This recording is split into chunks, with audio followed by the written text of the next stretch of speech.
can't escape the thoughts of you. If I try to leave, when I'm with you I can't move. It's unforgivable, but I forgive you every time. Hard to let it go, 'cause we're intertwined. I break you, you break me, but something about it makes us whole. Maybe every piece keeps us together in the cold. I break you, you break me, holding our love in chains of gold.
Even now, you're coming after me, fire lighting up the sky. Feel the ground shaking underneath, trying to take me alive. Get ready for the fallout. Can't stop me now. I got no rival. I'ma find my way.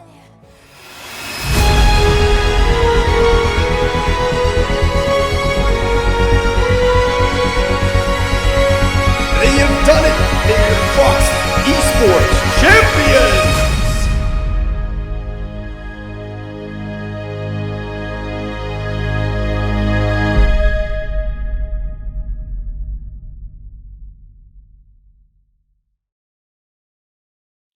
Good evening, folks. It is Thursday night here over at Frost Esports. You know what that means? It's time for our weekly Frost $100 Whiteout, sponsored by Trolley. I am your host for the evening, and holding my hand, skipping through the field of battle with me, is going to be Volt. Volt, how are you feeling this evening? Feeling great again. Back at Frost, games are great. Some of the teams, of course, are basically mainstays at this point. They are almost out of here every week, duking it out. But I do enjoy the level of competition that they bring. Because like we got some CVAL teams from time to time. You got some tier 2, tier 3 teams that also like come in swinging. So it's very interesting the dynamics between the level of play between like collegiate, amateur, and even sometimes semi-pro players coming in.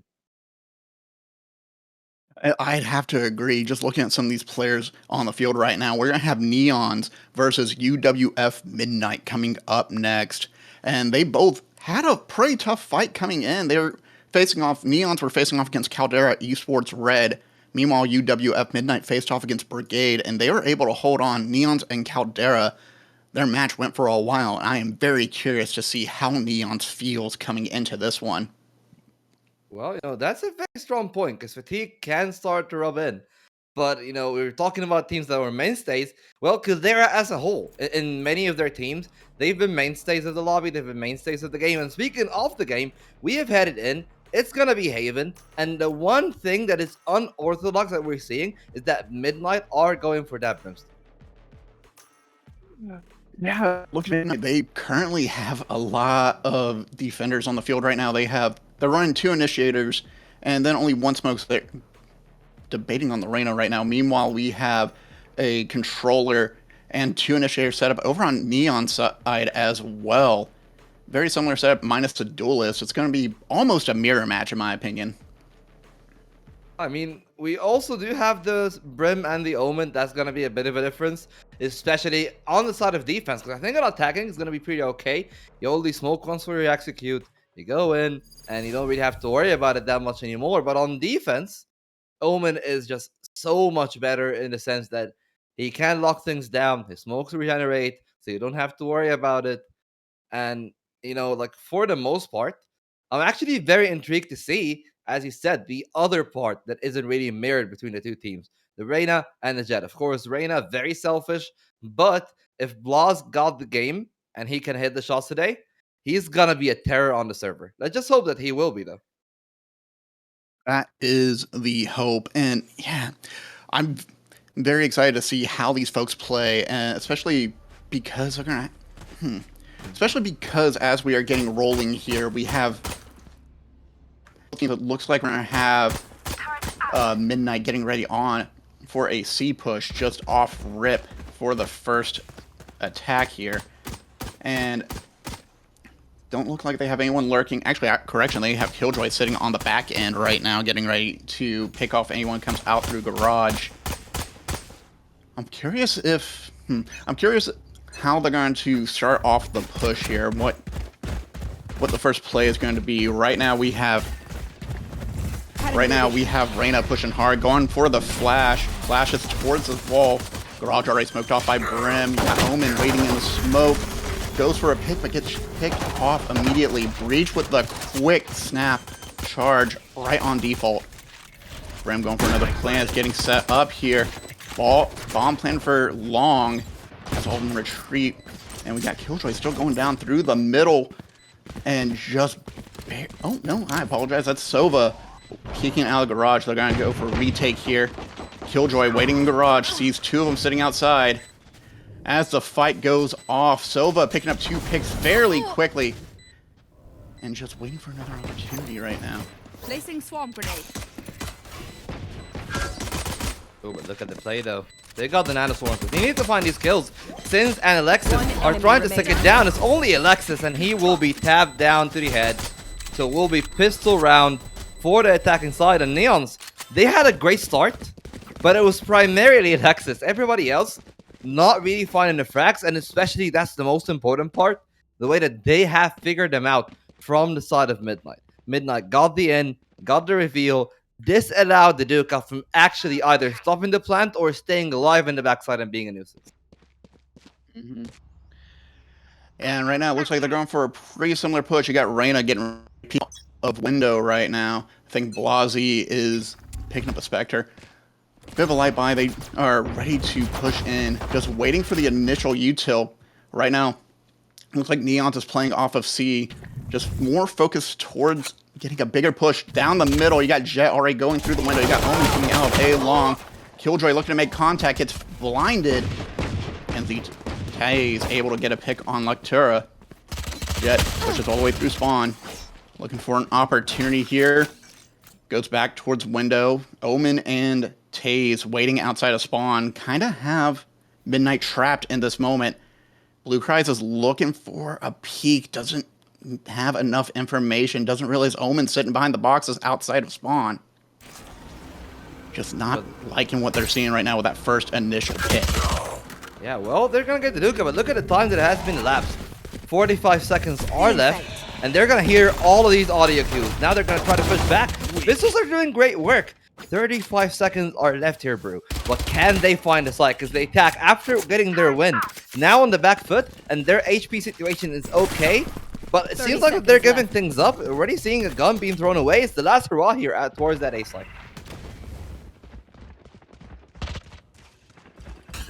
Looks like with 20 seconds left to go, Blasi is going to push. Gets immediately picked off by Killjoy with a snap sheriff shot. Coming out of sewers, you got Oliver and Sova pushing out. Oliver last life, but on the thrifty round, they're able to win out against Midnight Neons with a fantastic hold and just that immediate strong push through mid and taking over that entire back line. Really threw off the offense for Midnight. Yeah, absolutely. I mean, great play there from the side of Midnight, making sure that they didn't actually allow Neons to walk in early on, but then the way that Midnight actually responded wasn't the best because Neons got the A extremity. They pulled back away from C. They didn't let them in the slice, neither in garage. And from there, it was a very hard fight for the side of Midnight, where they led members, led guns. It wasn't looking that easy. This time, though, they are the team on the weaker weaponry. Still have some fight in this, though. 3 sheriffs and a marshal, a couple of headshots could change the complexion of this round dramatically. And right now, Neons has the advantage in just economy in this moment, able to take down Midnight in that last round. Well, seems like Oliver is about to push in through garage, wanting to see if there's any contact from Killjoy. Sins is just waiting patiently with that turret in the corner, wants to get that reaction. I see in the background, you got Jack getting flagged with a dart. Can't really make a lot of moves. They're going to push onto B slowly. Lectors on check outside A. Flash.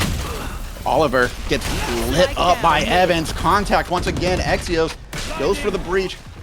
Alexis able to pick off Blue Cries. And now once again, all of Midnight are pushing B site. Lectura with a Sheriff headshot.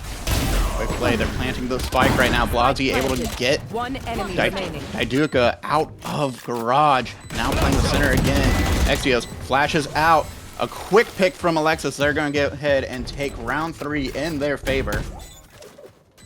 Great work there on that round. Another round, but a different play style. This time around, electing to play the retake on the B side, which is the preferred way style that you actually approach B. You just find a couple of kills, you make their entry as hard as possible, and then you retreat, play for the retake, and they've done all of that. Of course, a couple of good shots there, primarily from Lectures and Blasi, but it was not enough. Money is still pretty good for the side of Neons. They're even good enough that they can basically afford to buy a full set of rifles, and Taze can bring an op-out. That's going to be a very big investment though, so Neons better be able to capitalize on it. Otherwise, Midnight can play pretty quick towards the opposite side that Source see here. Oliver blows out the wall on garage, wants to make it a little bit more penetrable. He's going to push up and try to smoke. You currently have Killjoy and Omen peeking down C. Blasi looking to make contact. Knows there's someone on B. Is waiting for that initial push. Goes Disrupt. Paranoia going down the center. Blasi's going to step away. They're going to step back, rethink their plan. Looks like Oliver's going to try and poke out of C. Wants to see if anyone's waiting for them there. A slow push once again from Midnight. They're just trying to get the first pick. They're trying to call for first blood. Diduka jumped out, trying to bait out the initial shot. Wants to pull. Sinzi, quick 2 headshots off the peak. And now you got Blasi cleaning up, but the damage has been done. Now Neon's with the advantage. 40 seconds left to go. Diduka's going to cross over the smoke.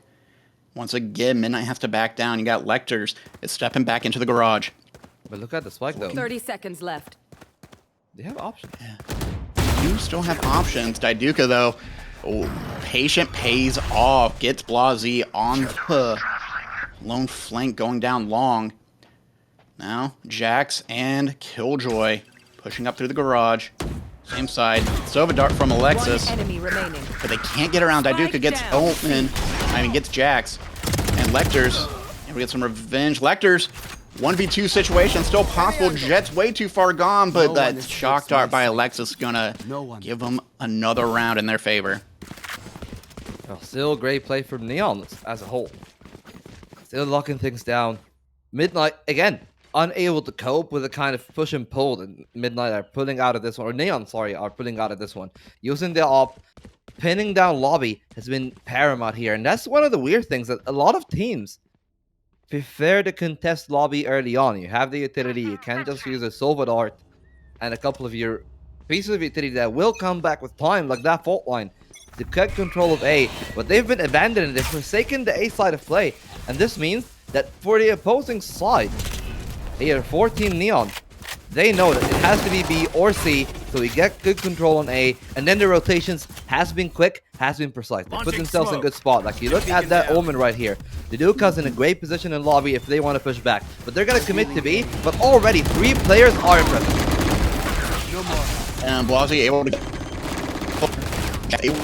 pick up on Exios as well through that brim smoke. Jax is going to go scout out, grab some info. You have Diduka waiting in the window. Sees that Sova's on the drone and decides to deny that drone strike. Now Diduka going to pop that ult. Didn't know about Killjoy, just waiting in the background. Fakes the TP. Still waiting around the window. That's a lot of noise. Killjoy has to know he's there. Taze, slow peek around with the operator. Wants to find a body quickly. Lectura able to get a kill on Omen. Oliver able to pick up Alexis. Now Taze has to make a decision here. It's a 1v4. And it's going to back down, but oh, that fantastic stun. It's going to stop them there. Taze wants to stay alive. Knows there's one right there. Blue Cries gets caught by the bomb explosion. And Taze will live with the operator another day. Well, and that's the important part there for the side of Neons. Silver linings is that Taze stays alive. You do have the money to be able to drop both Sins and Diduka there. And sure, their economy now is not looking good.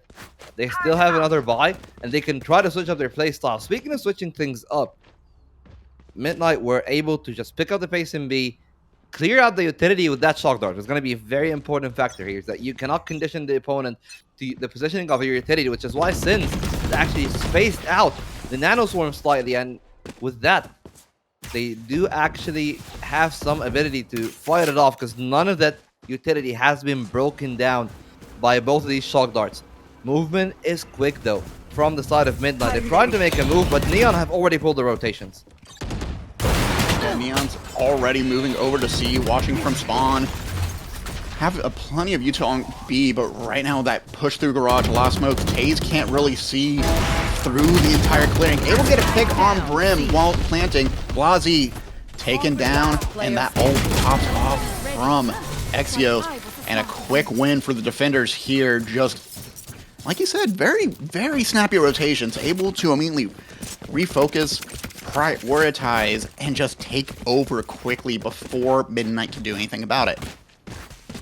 And this is where, if you're Midnight, you have to be aware of that. You have to be aware, okay, maybe we need to do a quick play on one side of the map and then immediately burst to the other. So we need the players in the extremities, like that Killjoy, like the Brimstone, but not really, since he's not an Omen. You need to be present with the team. So you need the Killjoy, Electrus here, to actually pull rotations away from the rest of your team. But it's not happening. Taze with a great shot there with the op. So short is still a problem. They've gotten control of long, but again, rotations have been made, and they're cut off by that op, but a missed shot from Taze may give them a way to get out of here. And with that ult from Brim, they're going to start pushing through. You got the stun trying to slow down long. Taze being reliable with that operator. Gets one, gets two. Exios picks up a kill on Brim as he pushed in, and Exios going to wrap it up there. Great defense from Taze and Exios on A side, just shutting down quickly Midnight, and hopefully they'll be able to fix their economy with this round coming up. Well, I thought that Midnight were actually going to pull back and go off, but they went in, they committed to that side, and there is some merit to what they're trying to do. You just try to orbital strike, close long, make sure that nobody's close, play the backside angle, you have some utility. They use the vault line pretty well, but unfortunately at the very end, Taze was still a problem. They didn't contest short and they didn't go back to the opposite side of the map. And now speaking of contesting, look at the defenders there towards B. It's going to be a very quick pincer, and attackers have nowhere to go but to tuck into lobby. But look at the timing here, bro. Alexis is already on their back. Alexis is just so quick. Taze hits a free pick on Blasi. Exios and Alexis both choosing a lot of violence right now. Blue Cries is trying to clear the way, but there's no one there. Exios goes to fire back with a flash. Can't get that shut down long. Actually, I apologize. Gets Oliver and Blue Cries with that flash. Diduka able to pick up a couple kills there. That was just brutal there, honestly. Midnight need to switch up their play, because they're mechanically not bad, but they're definitely outplayed as a team. And this is where you would think, okay, Neon's got team tags. They're probably got a committed IGL, somebody who's calling the shots, and someone from the opposite side there on UWF Midnight need to step up the plate and do the same thing. Just tell their teammates what to do and where to go, because right now, they're mechanically good, but they're definitely lost here on main. Now, a lot of that reaction time from Neons is just blowing them out. Right there, we see Blasi and Just Adopted getting picked off fairly quickly from Alexis and Diduka.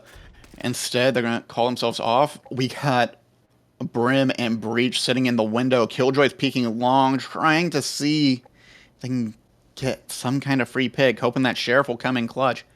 You got Taze waiting long, waiting for that rotation right now. Oliver and Blue Cries just waiting in the window, needing to get something for the damage that's been done already. Oliver gonna probably oh, unfortunate, jumps up, but Taze gonna get a free kill through the wall bang. Gonna step back now, buy some time. They have advantage. It's gonna be 50 seconds, and right now, Blue Cries and Killjoy Lectors is feeling the pressure. They cannot move. They can't get out. Kind of feels like they have all eyes on them right now. Well, I mean, there are definitely more than just eyes in these marshals. While you can pop an eyelid through it, definitely not the best 30 weapon for seconds that left. job. So they're trying to make something happen, maybe trying to recover a gun or two. And that's the second missed shot from Taze in that same angle, allowing some space to breathe for the attackers. But you really want to take a shot. At least you want to die, sure. You do have the ultimate, so you're not really stranded for 10 orbs. seconds left. But you want the extra money from dying before the time ticks off, which is why Lectors are just making that enemy dastardly remaining. play. And they will walk in, at least the good thing, that both of them will die before time. But it's another flawless round for Neons, and already winning the half at this point in the game. And just 3 rounds left, and Midnight just need to bring that momentum back in their direction. I want to see a repeat of that second round where they were just quickly able to push onto B site, control the entire territory, and lock it down. But so far, Neons have yet to give them that space. They have rotated so quickly. They have flanked them fairly effectively. And with Taze, with that operator as well, rarely missing any of those shots, that's got to be terrifying to know that any long angle you are peeking out from, there's going to be Taze there with an operator waiting. Yeah, but that's the thing. You need to play that tug of war, though. Because that's the important part. As you said, the rotations are very quick from the side of Neon. Then make them do these rotations and pull them to the opposite side of the map, like you're doing right now. Look at the A side, completely open. They're just stubborn, ongoing garage. They set their minds before the round started, and they are not able to be adaptable on the side of Midnight. And that certainly has been their hubris. Look at them, going towards B. 4 players are there, Iceberg. Yeah, and they're still trying to fight it out. They're able to take over B, but it doesn't feel like they've taken any sorts of control. Oliver able to get a trade on Exios after Lectors gets picked off. There. Now it looks like they're planning for a retake. You have, I believe that is Killjoy and Omen on the background. Diduka able to get a pick on Blue Cries as he is peeking garage, thinking someone's going to come out there. Goes to push. Jax is adopted, able to get a free pick on the window. Now Sins, waiting patiently, remaining. has taken down Oliver. Blasi, last one alive, is going to get pressured from all sides. Senzi drops. Blasi gets some heals in. Scouted by Alexis and immediately taken down. It was just a very impressive push for B, but then that rotation came in on them and they just couldn't react in time. This is what happens when you just forego obtaining map control and pushing the defenders back. They got a double push there from C. Finally, there is a timeout. Well, bro, this is where we just have to talk about it. Like, for me, I see a lot of flaws in the way that Midnight are approaching things. And I also see a lot of capitalization from the opposite side of Neons. Sure, I'm not saying that Midnight are playing bad. I'm just saying that in my eyes, and I don't know about you, for me, they're definitely super telegraphed, and the side of Neons are just able to read them like a book throughout the game. I'm inclined to agree because from my angle, it seems like they decide that, okay, we're going to push through here. We haven't made contact. We know they know we're here right now, but we're going to keep pushing through. You made the mention that they need to pull them over to one side of the map, then immediately rotate over to the other. But they also got to figure out a way to slow down this rotation and make them second guess themselves. And they just haven't had the utility. They haven't had the economy to effectively trigger that movement. And I'm hoping with this timeout, they're able to take that breath. They're able to reevaluate what they are doing and maybe get a little drink of water as well. We are sponsored by Hydro Flask here over on Frost Esports, ! Hydrate for that. And they might need a little sugar in their system as well. Shout out to Trolley for the sponsorship as well. But I guess my view if we are this far down, this is the last 2 matches. It looks like they're going to try and push down mid once more, going all the way to B. Yeah, Blasi is going to push forward first. Pops a flash towards right. Sinzi drops Molly on the ground. Is going to try and use that grenade to slow them down a little bit. Jax is planting in the moment. And while not able to get a pick on Neons, Neons are going to go for a retake. They all have stepped off. Sinzi drops that ult immediately. And again, now they've started to take over that territory. Blasi gets the first blood on Killjoy. And their own Killjoy throws up an ult as well, but Exio's fighting for his life. Gets picked off. Blasi and Bluecry is able to take them down. 3-2, numbers advantage on their side. Blasi gets a 3rd kill, now just needs 1 more. That's what they needed. Exactly what they needed, but it might be a too little too late situation there. Still have 2 ultimates, but ultimates are also fairly close from the side of Neon. Still having From the Shadows on that Omen. Great tool for the rotations, and they're only one off the Thunder from that Exio's breach. So, better play this time around. Sure, still telegraphed, but you know, we mentioned Trolley. They got a bit of a sugar rush there. Just ran straight into B. Excellent work there from Blasi to lock it down, but you gotta highlight the play that they've made. They made a move towards A-Link, smoked it off very deep, and contested that space, and that allowed them to cut off the rotation. They were not penetrated from the 2 sides at once. And now, speaking of trying to get through something, it's going to be very hard to go through Taze. It's 1 shot, not the second though, but already man disadvantage on the round that they need to win, and that's the breach ultimate taken off. Omen currently teleporting, getting ready to gather some information, fakes it out, goes back to Garage. They were able to quickly take C-Site at the sacrifice of one of their players. Now Sinzi able to get another pick on Blasi. Kaiduka takes revenge for Lectura. Not a lot of space. Jack's going to use that ult to buy some time for that bomb to get closer. But only gets 1 out of the 4. Now Brim trying to pull them away. Taze gets a pick on Oliver. Taze gets the last pick on Jax, and we're going to go with 9-3 to Neon right now as they switch sides. And honestly, dominant display there on the defense. Switching sides. In a map that is supposed to be heavily attacker-sided.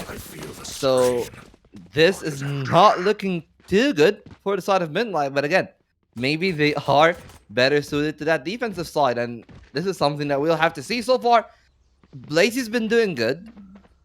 But you look at the 2 teams and you can tell, okay, one of them is a much more well-rounded team. The other one, at least in this game, is definitely a Blasi show, because it's Blasi and Lectress with a couple of good shots. Everybody else from the side of Midnight, they haven't been able to keep the same level of fragging compared to their counterparts on the side of Neon. And that's going to be important, because it's 9-3. You cannot give the double digits to the other side there in Neons.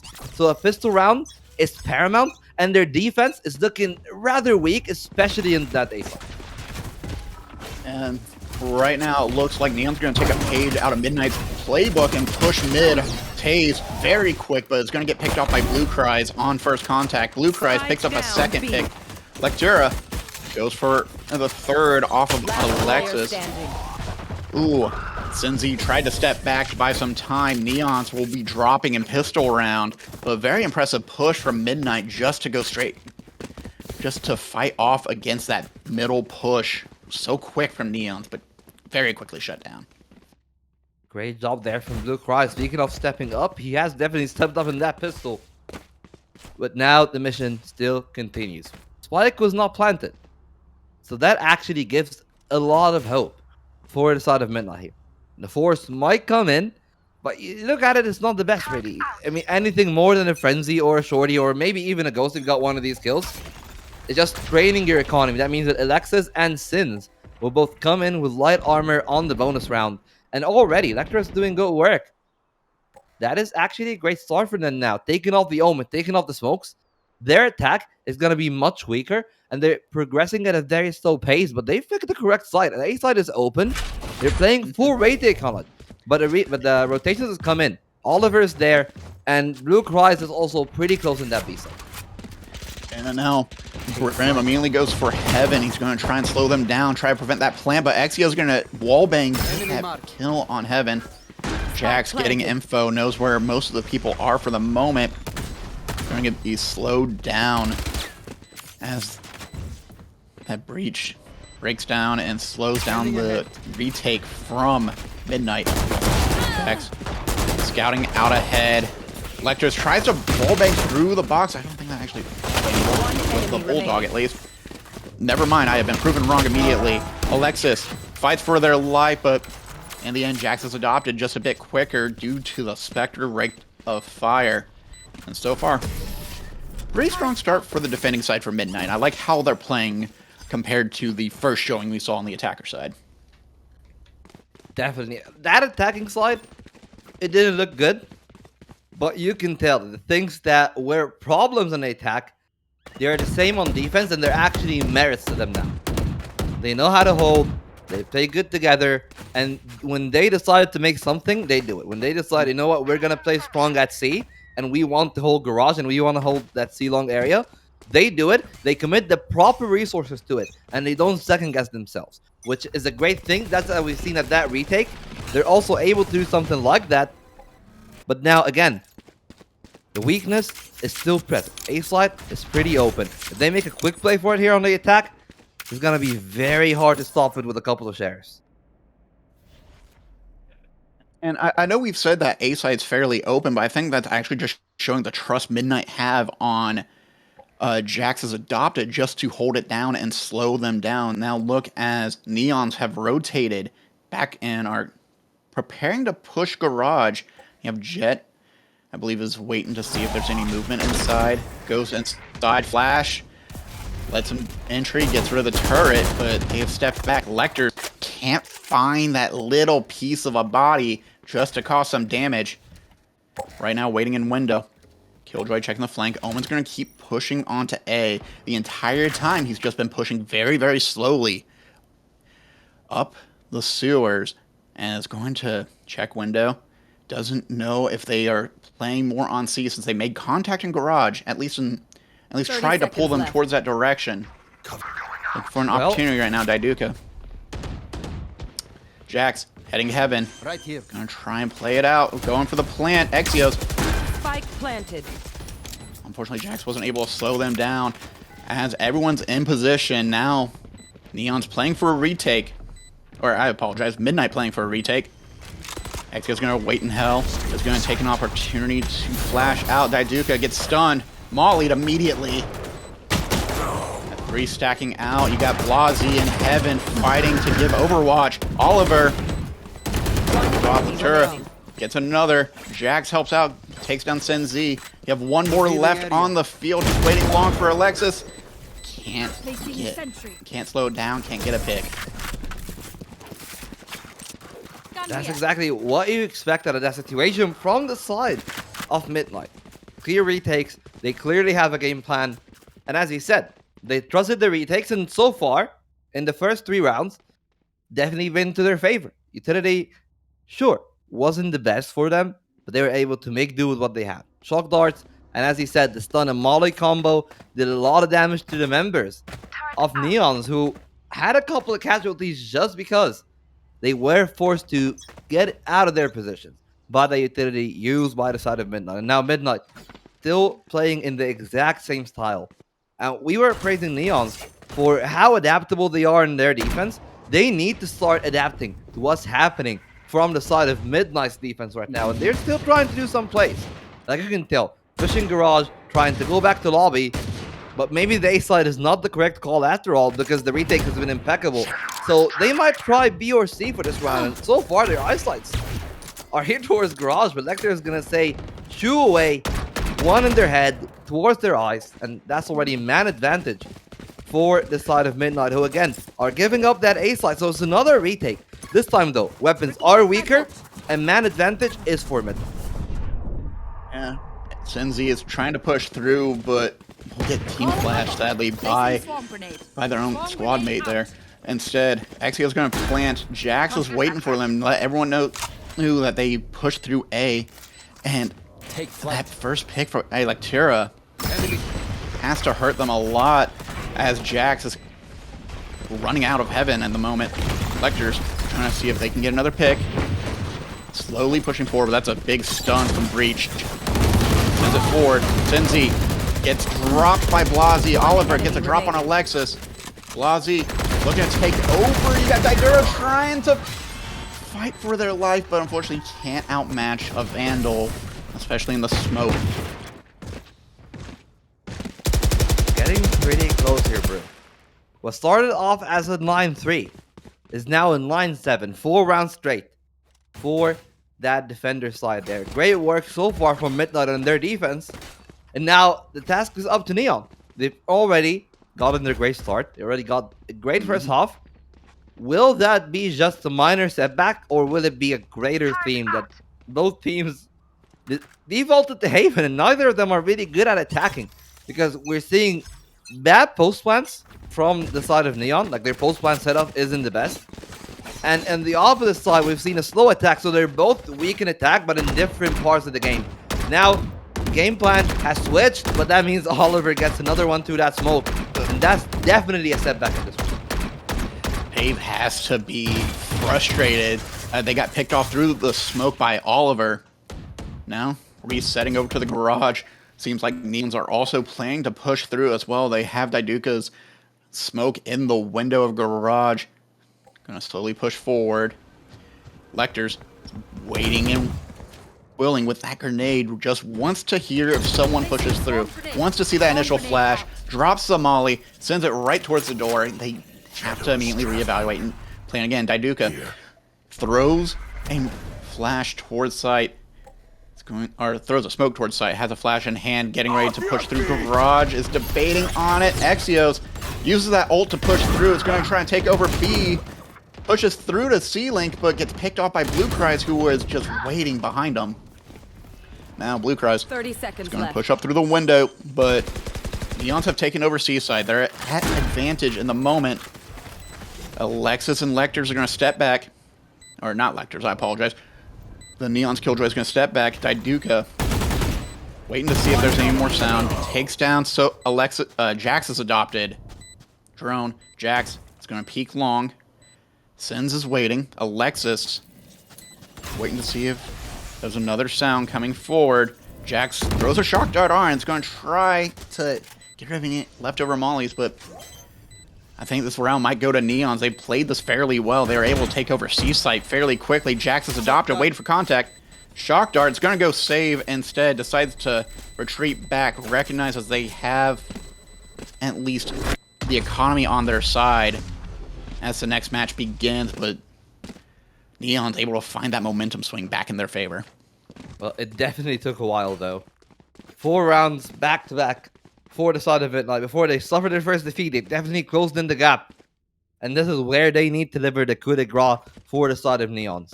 Just go there, win this round, again, on defense. Just do what you've been good at throughout the game. And then suddenly, the side of Neons are on another eco reset, and their money is not going to be looking good. Equalizing is close, but Blasi and the rest of the PAM has to be wary, because look at how quick their attack can be, especially with that ultimate as well. Daiduka in spawn is going to be a nuisance there for them. Yeah, I do like this teleport right behind Jax is adopted. I don't think they've ever confirmed that there's only one person watching A, but Daiduka's going to head heaven. Alexis gets a pick on Blue Cries at the back of B. Alexis waiting for the push through from the breach. Oliver gets a pick. Taze takes down Jax, and Exios takes down Oliver. One more on site, trying to fight for their life, but Lectors is going to get dropped. Exios looking for Blasi. Adios. Blasi trying to find an opportunity. Gets tased immediately. Shooting through the smoke. Able to get a little heal going. But I don't know if they have another flash on them. Doesn't have a lot of utility left over. Daiduka waiting right next to the door. Just holding it open. Wants to invite Blasi in. Instead will chase after Blasi, who tries to get a pick with the op, but instead will fall to Daiduka. Well, and that was it, basically. This was the round that was supposed to be the difference maker for the side of Midnight. They had the read, but the Omen ultimate was just too big of a problem for them. unable to cope with that pressure. The paranoia was excellent from that spawn position. And then Taze as well have moved to A-Link, supporting that Omen, allowing Omen to move over, and they won that very important duel against Jax. So the op was very much out of the picture. This time around, in the picture is a very quick play for the defenders. Just look at them storming middle. They've got the entire control. Extremities are still with Neons with that first kill, and they are continuing to push here. But they haven't been finding the this degree of success. Oliver's gonna only find one. But it's all just wrapping up, and it looks like Neons are closing on their match point. And Neon's just wanting to hold on to his momentum. I do like that immediate push through middle by Midnight just to throw something different at Neon, see if they were ready for it. And it didn't really work out in their favor, though. They dropped 2. And now we have Jax rotating back to A. It's going to watch from heaven, get ready for this push on A, because they heard that flash from long. Instead, looks like Jax is going to throw out the drone, wants to check sight, but doesn't realize that Neons has been waiting for long, waiting for any kind of sign that A is clear. Thinks it's clear, but look at the patient game from Neons right now. I love this. Yeah, but the call has been made. They've committed to that A side on the side of the defense. Sure, they're gonna get in, and they might plan the spike. But the rotation, the post plan is gonna be very quick, especially with both the lockdown and Hunter Fury. Jax looking to buy some time, wants to drop a shock bolt on the bomb, but it's gonna be planted. Now, playing at a disadvantage, they're gonna go for a retake. Daiduka is gonna push them really hard through spawn. Jax able to get a pick there, and now they have a lot of space. One detained by Hector's ult. Unable to get that pick on Taze. Taze takes 2 down. Now there's only 1 left, just waiting for Jax's adopted to peek out. Gets dropped instead. Exios, Senzi just need to buy time. They just need to play the patient game. And there's the magic pixel on Jax. Senzi just needs that classic bullet just to drop in. Yeah, match point there. For the side of Neons, looks all but over. Still though, tools are definitely present for the side of mid. Econ is not good, but you do have that Empress from Blasi. You have the Fury still from Jax, and you still have the Rolling Thunder from Blue Prize. But we need to see these tools utilized, where I'm hoping that they might just try to make a push, they try to make the play somewhere, but look at what happens. Neon has already conditioned the opponent team that they're never going C. This time around, they're going C. Blasi with a Vandal and an Empress, so he might be able to stop it, but it's all predicated on getting a kill and not being overwhelmed by the execute coming in. Yeah, just some scouting shots. Taze immediately pushes in, gets a pick on Blasi after the dash, picks up another one on Lectura, now has to dash back. Is just trying to sound it out, find out who is where. If Jax is adopted, ulting on side, trying to buy some time. Blue cries, take down Daiduka. Taze is 2 away from an ace right now. Rolling Thunder coming through spawn. Taze with the 4th. Get that ace. Get that ace. They don't know where they are. Jax is hiding in the moment. And Taze gets dropped by Jax off the Guardian head tap. Jax 1v3 has to push forward, and that's going to be it for Midnight. Neons taking over. Well, that's the victory. Neons, they certainly stumbled slightly in the build-up to this game, but at the very end, it wasn't enough. They got through, they found the victory, and that's all she wrote for Midnight. Honestly, like a great performance from Blasi. Lecter's as well was pretty clutch, but you can tell looking at the scoreboard. It was definitely Neons making a lot of the openers, being the more proactive team as a whole. And from the opposite side, Midnight was just unable to cope with that pressure, especially when they were starting on a defensive side. Yeah, and right now they have to give a lot of credit just that adaptability on the defensive half that carried them through. And then you called it out earlier, that training to show that they would continue to go A or B, never going C, and then overwhelming Blasi for that first push.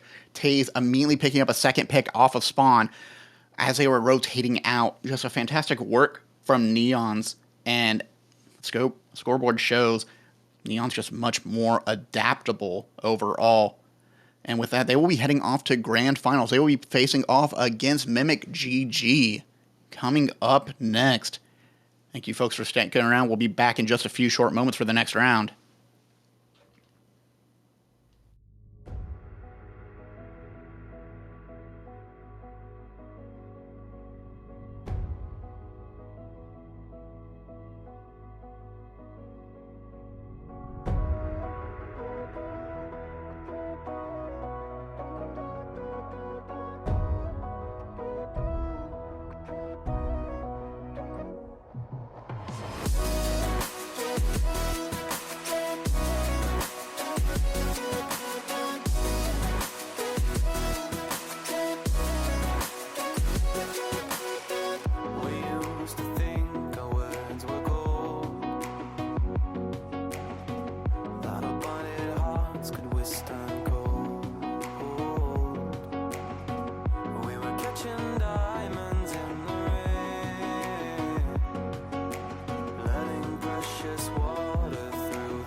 I told you that one day ain't never enough. You tell me I hate you, I still call you up. If we don't got trust, we can never have love. I was putting in the hours, I was. But you were calling me a liar, liar, liar, liar, liar. I've been putting in the hours, I was.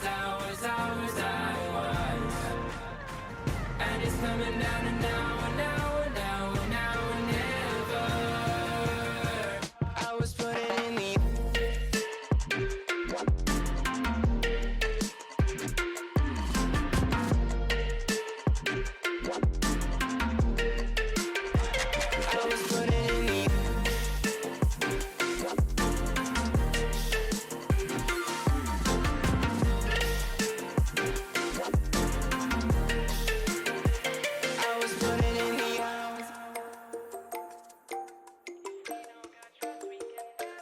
I'm sick of fighting the things that you said. I don't wanna burn all our bridges ahead. I'm tired of going to bed when you left me on red just to turn up the noise in my head. I told you that one day ain't never enough. You tell me I hate you, I still call you up. If we don't got trust, we can never have love. I was putting in the hours, I was. You were calling me a liar, liar, liar, liar, liar. I've been putting in the hours, I was. And it's coming down to now and now and now and now and never. I was putting in the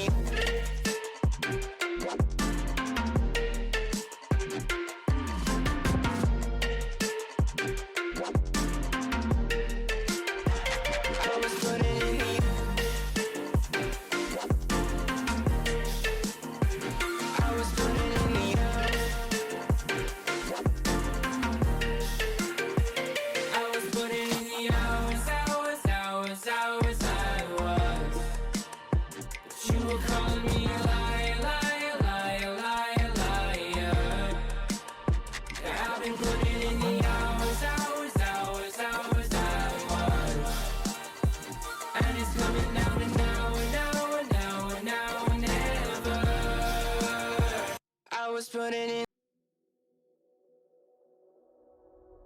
Hey, what the hell? Why you hanging on the rooftop by yourself? I have an open invitation, but you're telling me go get lost. I don't wanna see your face. Yeah, what the hell? So why don't we stay out till the morning light? Cause two wrongs can make a right. We're just doing what we feeling right now. Some Chardonnay, we camp in the parking lot. Leave traces of plastic cups. We're just doing what we feeling right now. So what the hell? Why you hanging on the rooftop by yourself? Always waiting for the one, but I got news for you. I'm the best that you can get, so what the hell? Yeah, what the hell? So what the hell?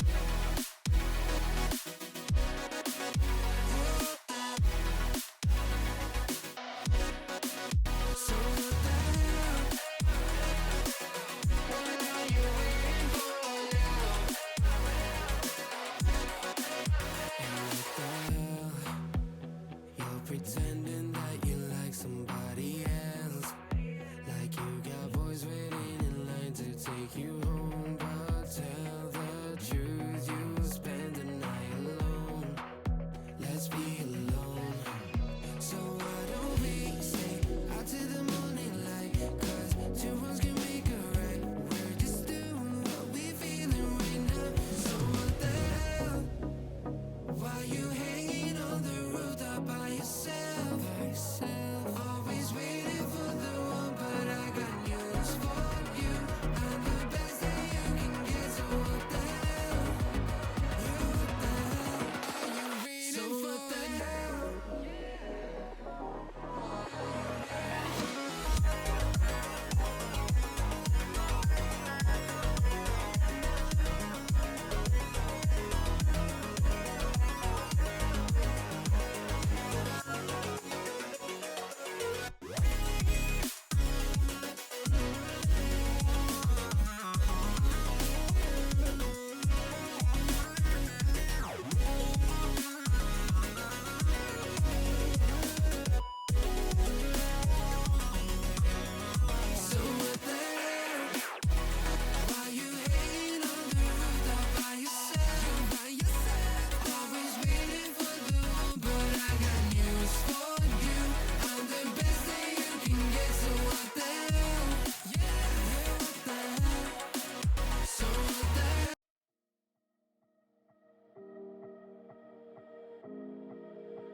Good evening, folks. Welcome to the finals of the Frost Whiteout, number 59, sponsored by Trolley.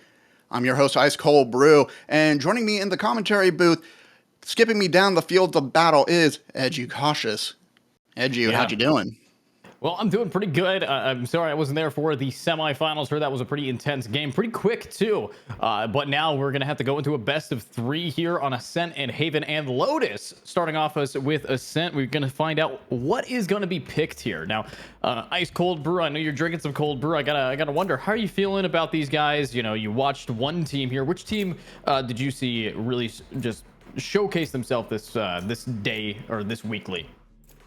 Well, the team I was watching the most was Neons. They actually had a very impressive start on the defensive half. They were very much quick on the rotations, quick to react, and just a little bit more accurate as well. Taze especially stood out with the operator, but I also have to point out that Sins was able to lock it down on C site, and we also had Exios, who was playing Breach at the time, just able to clear the path, perfect flashes, perfect line of sight, and just shut down their opponent's UWF Midnight in the last match. Yeah, I mean, I always appreciate when people are able to lock in their characters and actually prove themselves to be the most effective person on that agent. But looking at the agent select, it looks like we are going to be experiencing a mirrored team composition here. I'm not seeing anything too different outside of maybe, you know, who's playing what here. But looking at this, I'm most excited for the KOs here. I know that Styx and Alexis are great players in their own right, and KO on Ascent is one of my favorite combos. Being able to, you know, completely shut down Jets, Killjoys, all that utility becomes null and void, especially if a Jet is trying to bonus 1 KO ultimate, and that stops a full push here. So I'm hopeful that we're going to be seeing some decent gameplay from these guys, Ice, but I'm going to have to wait and see, as this is only game 1 of a best of 3. So I'm pretty excited here. Yeah, and I do kind of feel like Mimics might have the advantage just on the defender side, just because Neon's struggled, at least on Haven, to push the bar to rotate correctly until the very later half of the match, when they started taking momentum and they trained their opponents about what side they would consistently go on, and then just threw a wrench in the plan, just kind of outsmarted them, outmaneuvered them in a very, very fantastic way. But as we are getting ready here, we're going to start off with MimicGG on the defensive half, and Neons are going to be the aggressors here on Ascent. Anything you think we should be on the lookout for in this one? Well, you definitely have to be watching out for the Silvas here. You know, Silva can make or break an Ascent lobby, especially if you have, you know, shock dart lineups, if you have the ability to recon wall bang with an Odin. Silvas is probably the best initiator on this map for a good reason. The amount of info you get and how you can use that info to your advantage, especially later on in these rounds. But let's see how we are going to be seeing these guys open up with first shots coming out here from Toskari, taking a little bit of damage off of the enemy Omen already. So if Duke is going to take that DPS, where are they going to be going? Cover going out. Duke is going to take that damage, going to smoke off Catwalk, as we got Taze and, I apologize, we have Exios pushing through center, going right past the market. Door already closed. Unfortunately, the market is closed at this time.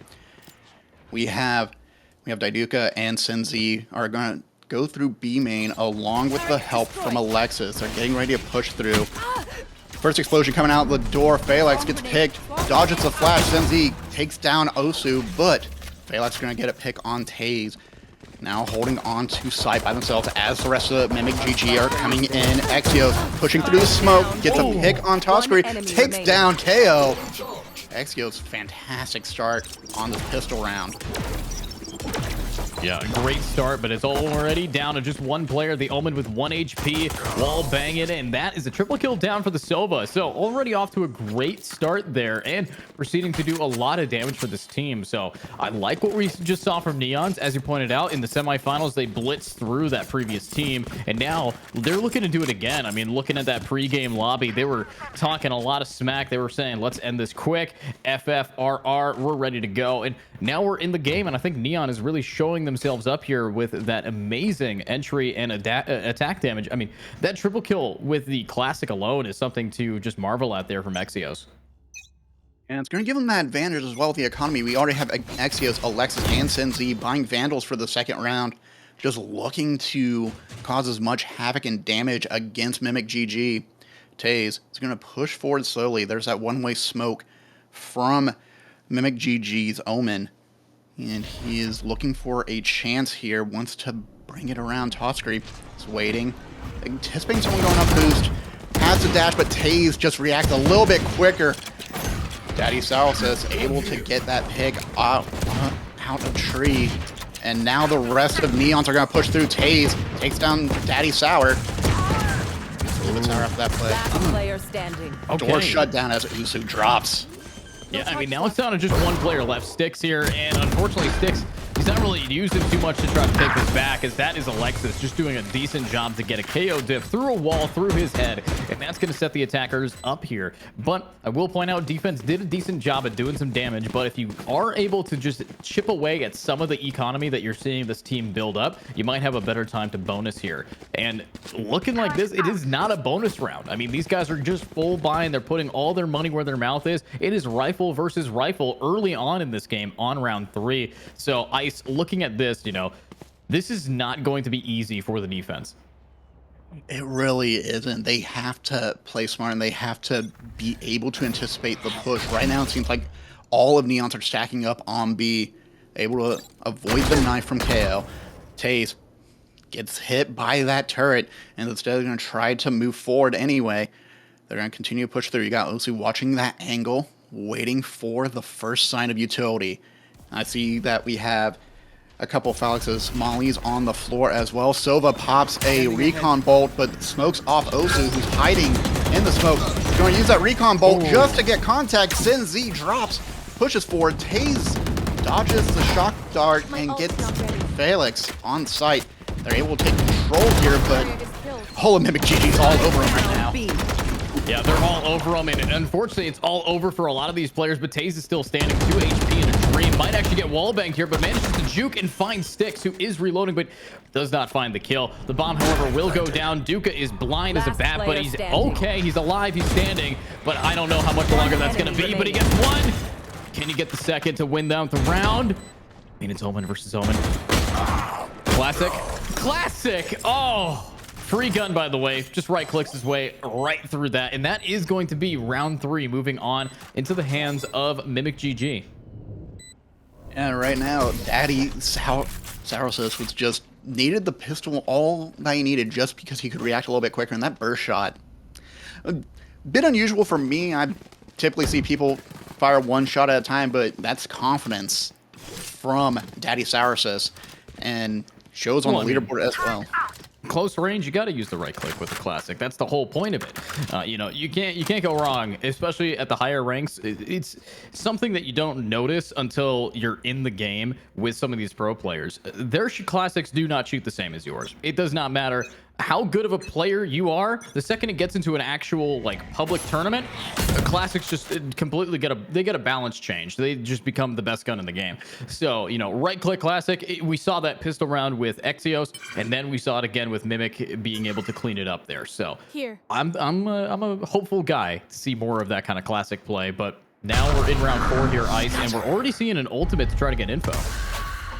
And Iduka drops it, but I don't think he picks up a lot of information there.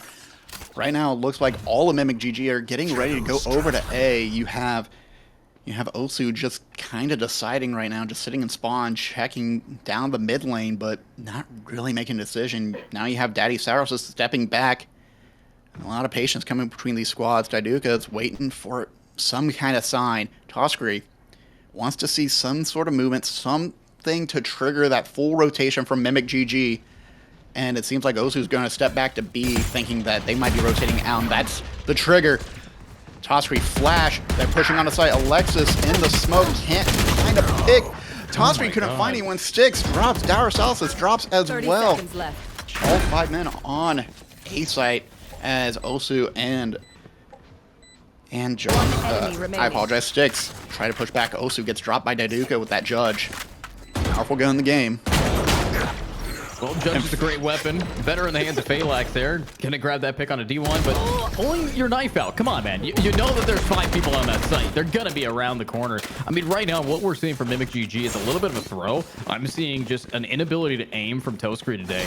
And I watch MimicGG a lot. They usually make it to the semis or the finals here at Frost. So the fact that Mimic is just not able to hit a shot really tells you that either they are not in it to win it today on the week number 59, or maybe they're just planning on getting it on the nice 60th weekly here. So, you know, Ice, looking at this, looking at these gamers here, I think that we're going to see a big issue if Neon isn't planning on slowing down. This will be a 2-0. I can already feel it. Yeah, they just have so much momentum on their side. They are so fairly aggressive and just honestly a bit more accurate than MimicGG has been able to hit. Right now, Phalanx and Daddy Sour trying to push out of B main, but there's Killjoy waiting and ready for them. Sinzi shutting that down. Right now, a lot of just wild shots, just trying to provoke Neons to push forward. Diduka comes around the box, is going to push onto Catwalk. You have Toskry just waiting for some kind of contact, wanting to at least get some kind of push, some kind of pick just to start damage against Neons. But a lot of hesitation going on right now as teams are getting info on each other. Ooh, good knife from KO. All right, well, that knife is going to find a decent chunk of information here, but looking at Taze, this is a great position to try to get some flanks going. D1 Duke is making a lot of space. Of course, this is against an eco round. They're going up against Sheriff. They're going up against Sixto, and that Marshall is going to do a decent amount of damage here, but unfortunately, it's the Sheriff in the hands of Osu who gets a double, but Taze on that flank finally comes into fruition, getting this team all just circled up there and winning the round. But I don't know about you, Ice, but that was a lot more casualty than I would have expected here from Neon. Yeah, if I was Neons, I'd feel really frustrated right now because that just threw me for a loop. No one anticipated the collateral damage from Osu's Sheriff shot to take down 2. And I bet they felt that panic. Fortunately, Exios fired off a shot dart at the right time. And then Tay is able to get that pick on Daddy Sour before any more damage could be done. But right now, everyone's able to buy a little bit of light armor on the MimicGG side. Haduka's going to smoke off Tab. Big flash coming in. B-Lon Toskry, very quick reaction down mid. Is going to have spike control now as everyone converges mid lane. You have Killjoy on A, anticipating a lurk. That way you have the Phalanx sitting on Catwalk coming down. It's going to check mid. It's going to try and make contact with Sinzi, Daddy Soursus, and Toskry just waiting outside of spawn. Wants to get another pick on Neon Z, as there's a tray, but Toskry and Daddy Sarosis will pick up the last 2 and take this round back in their favor. Yeah, taking that round up here, we're seeing a MimicGG doing a decent amount of damage here, and now they have 5 ultimates on the board, and these ultis, you know, they're not ideal against the attack side here, but, you know, you can use a lot of KO. Right now, the top frag, Daddy Sorcels, that is an ultimate that you can get a decent amount of info. You can rotate quick, but 3 ultimates, 2 away for Cleanse here, 1 away for Duka. You know, this is going to be as close as it can get, except economy. I mean, we're only seeing 1 hero rifle in the hands of Duka. We're not seeing too many pistols, or sorry, too many rifles in the hands of anybody else. It's all pistols on the board. So I'm hoping that the defense doesn't waste some ultimates here. And Daddy Sorcel is able to take down the hero rifle Diduka. Taze has that ult ready to go, dodges the silver ult. Instead, going to dodge around, waiting for information from KO. It's going to push up towards their spawn. Through the window, you got Osu waiting, but misses so many shots. Does damage on Taze. He's going to get dropped by Phalanx. Alexis going to trade back on Phalanx.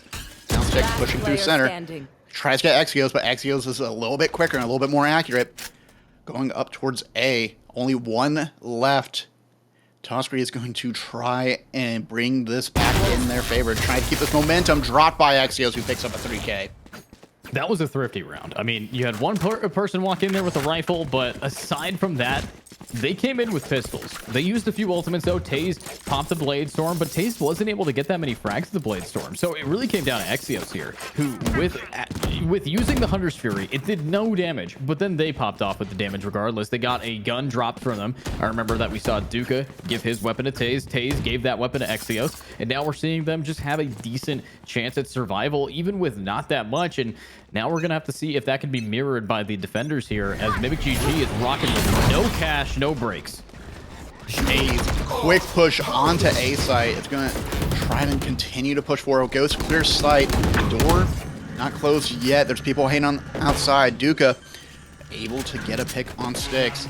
Toskry's waiting for that KO ult to cease its nonsense. Toskry is up top on Heaven. Just wants to push upper. Taze sees a piece of it. Opts not to shoot. Gets dropped by Toskry on the ult. Toskry, a lot of momentum, is waiting for that ult to pop off. Knows there's people on site. Alexis One enemy remaining. able to get a kill before being dropped by Daddy Bomb grenade out. Sour Cells. Bomb grenade out. Senzi holding for time, but odds are against Senzi. Can't get through the smoke. Felix waits for it to drop and takes over. Yeah, I mean, a decent round there. Being able to thrifty 4, that's a back-to-back thrifty from either side. Now, looking at this round, it should be back to even here. We should be seeing some rifles in the hands of everybody for attack and defense. Now, the main question that I have is, you know, what are we going to be seeing for the next few rounds here? Obviously, we have a big lead, a 2-point lead in the hands of the attackers. They've managed to put themselves forward here, but it's more than just keeping yourself in one note. You're going to have to find a lot more damage, or unfortunately, you're not going to be able to keep that lead going here, and Neon's is slowing down a bit.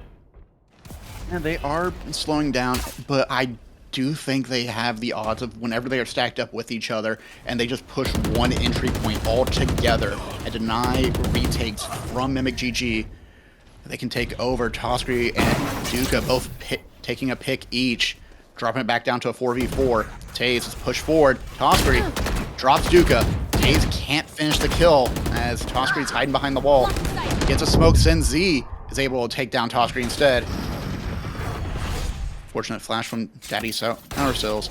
It's going to step back towards window, and Taze is going to move across the field. It's going to walk across the fountain. Osu has a sonar hit, but Felix is going to pick up a pick from B main. Senzi drops, and unfortunately for Taze and for Alexis, it's going to be a bit of a harder fight for them. They have to push onto site quickly before that rotation hits. You already have Osu waiting in the market, just waiting for that first sign, waiting for that first bit of movement. Felix drops to Alexis, Last player standing. and 30 Osu seconds drops left. Alexis right back. Spike 2v1 down. against Taze. But if there's any crush up, he would be the one. Never mind. Osu drops him as well. Just a bit more accurate, a bit faster on the reflex there. Yeah, Osu's doing a pretty good job using his util to get them that advantage. And now with that advantage heavily in the favor of defense, we are seeing a timeout get called. Now, with this timeout, it's the time to take a little break, to step back and maybe take a deep breath. Because I unfortunately believe that you just got your wind knocked out of you if you were on the side of Neon here. So I need to see what they can do to bring this back. Obviously, it's going to be a round of maybe a force. No, it's actually going to be a light buy for next kind of round with a hero rifle in the hands of Exios. They've won these before, though. Ice. So, you know, but they have won these before, but the previous time it wasn't facing off against an op. Yeah, and now Felix has an op in hand. That could change up their strategy, but they've been very efficient on the thrifty rounds. Again, now Exios picking up the hero rifle. You have a sheriff in the hands of Alexis as well. And I anticipate they're going to try and push through mid again, try to get to Cat, try to get to Tree, and take over on A. But if Felix is going to be watching mid with an operator, they might need to change plans quickly and try to force through B, or at least wait for a pick. But MimicGG's been doing a good job of just sitting back, playing patient, letting the offense come to them, and then just taking down who they can, stepping back, and then taking back over on site.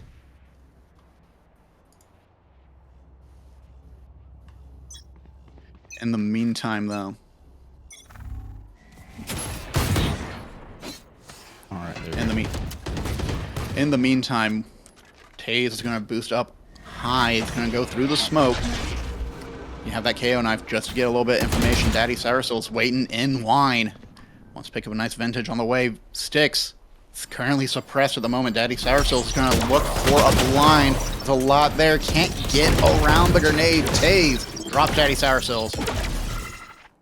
All right, well, now with all those picks happening so far, an early pick on your smoke agent is definitely going to give a decent amount of space over to attack. Losing that player in wine gives you something to whine about, but Toskri is here to try to get some picks here. Of course, Osu is also here, and as Osu likes to do, it's about that reaction time, the click-to-click kind of combat. But no one wants to push to the smoke right now. Unfortunately, for the side of attack, they got 45 seconds to work with, and they are being incredibly indecisive. Are they going to push or are they going to wait? Finally, we see some rotates back, but no, they're sticking the A push. I think they were trying to make noise because we had the KO. We had Sticks just sitting in tree. Probably left. heard them. Toskri getting a pick on Taze.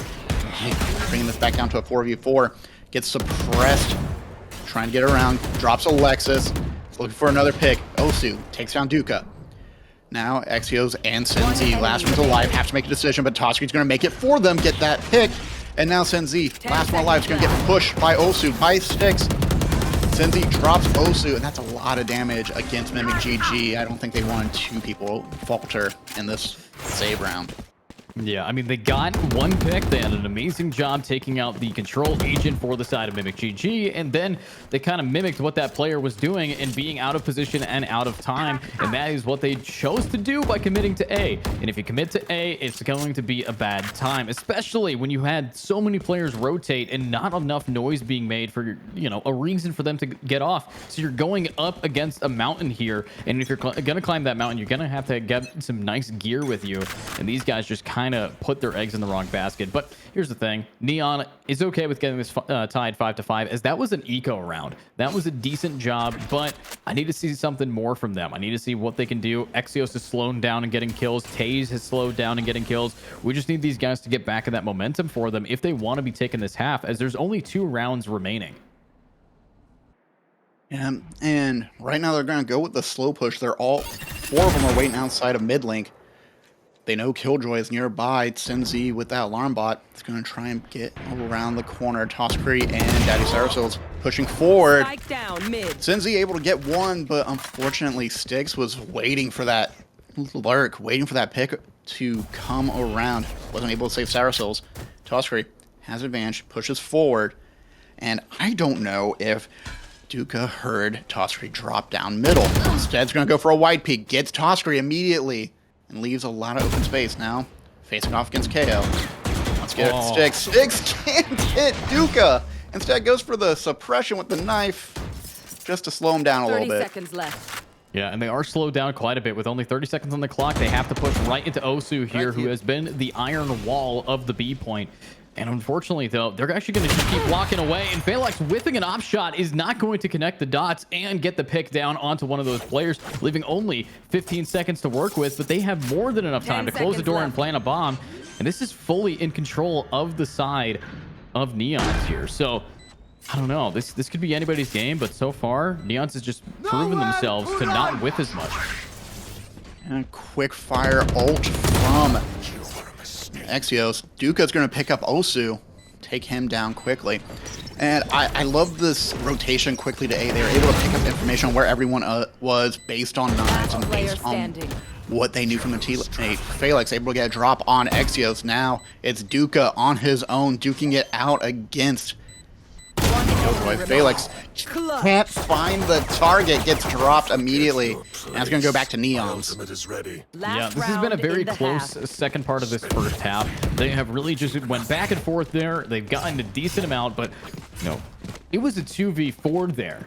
What is the mistake that was being made? I mean, obviously, don't whiff your op shots there, Phalanx. Obviously, don't whiff your option or your vandal shots there, Sticks. I mean, it was a lot of missed shots on people that weren't looking at you. You know, it was just you had full advantage. Take a deep breath, click one time, they're gone. Did not happen this time. I also have to point out, Osu is very effective when he has util. He did not have a lot of util except for the Silver Dart, and even then, that was long gone, utilized way before that push through mid.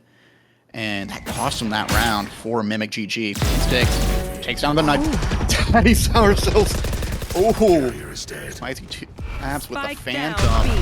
Exios gets dropped as well. Just fantastic push from MimicGG. Looking to take over that middle lane. Now they're Last player converging standing. on Senzi. Spike Duca gets down dropped. A. Tosscreep wanting to use that ult for the last round. Down to half health. Osu will pick up the last kill. No one dropped in this one. Ties it 6-6. Pretty evenly matched so far. Switching sides.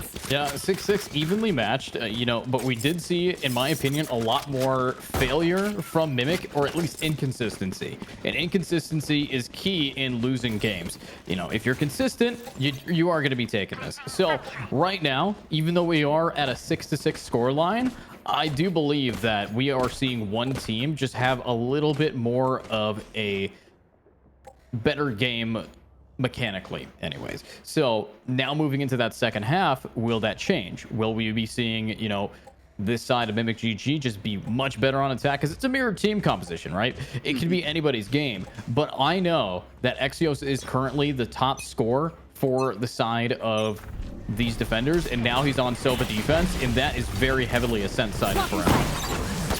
And now Toastcreep's going to sprint onto side, gets hit by the molly, but it's able to take down the turret, clear the path a little bit. Everyone's going to go down the catwalk onto B side. Exios gets one, has to reload that frenzy as Daddy Sourcells able to take him down for revenge. Senzi caught in the back of the B side, can't face off against three different people. Spike Down to planted. 3v3. You got Duca pushing out spawn. It's trying to pull some information. You also have Taze about to step out down the stairs. Meanwhile, you also have Alexis checking B long just in case there's someone lurking there. But all three of MimicGG are on site. Taze gets the first pick on Osu. Duca pushing forward. Daddy is being shot at from both sides. Can't get around, but they just need to buy time. Alexis able to take one down, but Daddy Sourcells, Duca was able to live out in the end. Yeah, I mean, that is going to help out in the side here for Neon. I mean, they managed to do a decent amount of damage. They kept it going. We saw some decent frags come out early on, but what is the plan for the side of attack? Obviously, we are seeing some of these players force up. They're going full armor and SMG here, so we could see a Stinger and Spectre rush. Now, a Stinger Spectre rush could be a good thing, as they did a ton of damage. They got the bomb planted, and they are facing off against a team that actually doesn't have the best buys. This is a good read, in my opinion, and if they know how to aim with these Spectres or Stingers, they could take this back on that second round just flip. And right now, it's going to be Mimic's Killjoy. Felix is going to try and slow them down. Can't really stop Taze from pushing onto site, though. Osu already on there. They have taken over immediately. Now we need Neons to play for a retake. Three of them all peeking out spawn. Tosscreen and Daddy Sourcells able to get the two dropped. Senzi and Exios unable to help out. Now we have one in market. Looking for a chance. Duca going to push forward. Last player Can't get standing. around. Gets one around Felix. Tosscreen drops his Taze, and Styx is going to take down Duca. Keep this at a pretty tight game. I'm kind of scared. I'm wondering if we're going to hit overtime for this one. Honestly, I don't think that we're going to be seeing an overtime, but the fact that we just watched a team of MimicGG bring it back by taking second round with a clean read, I think that is going to be a big indicator of who is going to start the momentum. And, you know, is that a guaranteed OT? No. We're 7-7. Anybody can bring this game back. Yeah, 7-7. And I kind of feel bad for Neons having to immediately save after winning that first round. Alexis, oh goodness, Alexis hit by that stun bolt. Everyone on A was slapped by the knife. Oscar able to get picked, gets a second one on Taze. Gonna push through, wants to hunt down for a third, doesn't go through the door though, Sticks. Takes down his mirror. Bomb being planted on A, you got Osu watching top side. Exios waiting for a sign, waiting to see if something can peek out. Osu scouts with the drone. Felix is going to take them down with that assist. Senzi, fighting for their life, is running away. Only a little bit of health. Gets Felix, but can't take down Tosscreen. Yeah, can't take him down, and that is a big round here for the side of attack. They have really just done a great job, but this is the buy round. This is round 4 of the half. This is where we're going to be seeing some people try their best to put themselves back on the board here. But of course, you know, we have an ultimate. Phalanx should be able to get a full site control with just one piece of util, and that being the lockdown. Now, there's nothing to really answer for that. Exios is 4 away from a Hunter's Fury. That's the only thing that could possibly shut down a lockdown push. But defense, you know, they do have a better buy. It's just, are they going to be able to win against this semi-bonus here from the side of Mimic? And right now, Senzi is having to step back. Just that full push once again from MimicGG taking over. Sticks and Toscree just shooting through the smoke, trying to get a pick on Senzi and Exios, who are just in the middle of a firefight. Exios shock bolt onto site, doesn't pick up a lot there. Instead, it looks like it's going to be Phalanx's.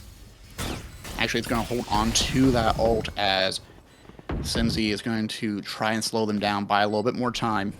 Sticks waiting by the stairs. Toscree waiting outside B main. Osu scouting for information. Senzi's going to wait just a little bit longer. But Toscree with 2 quick picks on Exios and Taze. Daddy's also takes down Duca. Alexis gets 1 back, but unfortunately, it's going to be a 1v4. Alexis can't might be able to hold on. Never mind. Phalanx takes him down. Yeah, we are seeing a huge comeback here for the side of MimicGG. They have set themselves apart from the other team we saw in the semifinals, as, you know, they were kind of easy against Neon, but Neon, I think, is finally finding some abrasions, finding some friction to their very quick motion here. And, you know, it's a best of 3. Next map is going to be Haven, and then after that, Lotus. So Ascent, in my opinion, is the easiest map to win a mirrored team composition, because all you have to do is adjust for the players. You don't really have to adjust for the agents, as you know the strat. And this is core Ascent. You know, this is the map that a lot of people would argue is a solved map here. But talking about solving things, there's a problem. No one's on A. They completely stacked the opposite side of the map.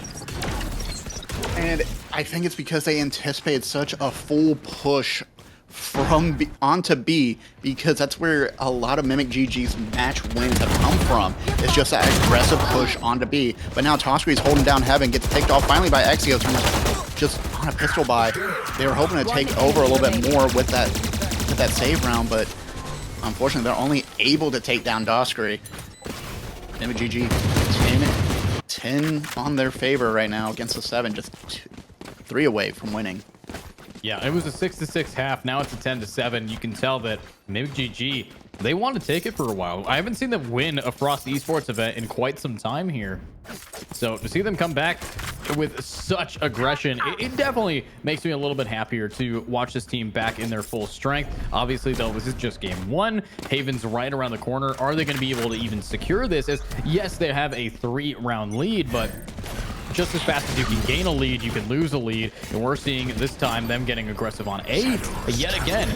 So it's up to D1 Duca to find some real damage to duke it out. And Duca getting wallbanged, getting pummeled the entire time they stayed under there. Teleports away, but Styx is wise to the tricks of an Omen. Takes him down. Now Daddy Sarcells looking for an opening, can't get Alexis. And Exios and T's just able to distract during that time. Styx currently trapped under. Alex with a fantastic flank, able to take 2 down, but Alexis is just a little bit more accurate. Takes him right down, right back.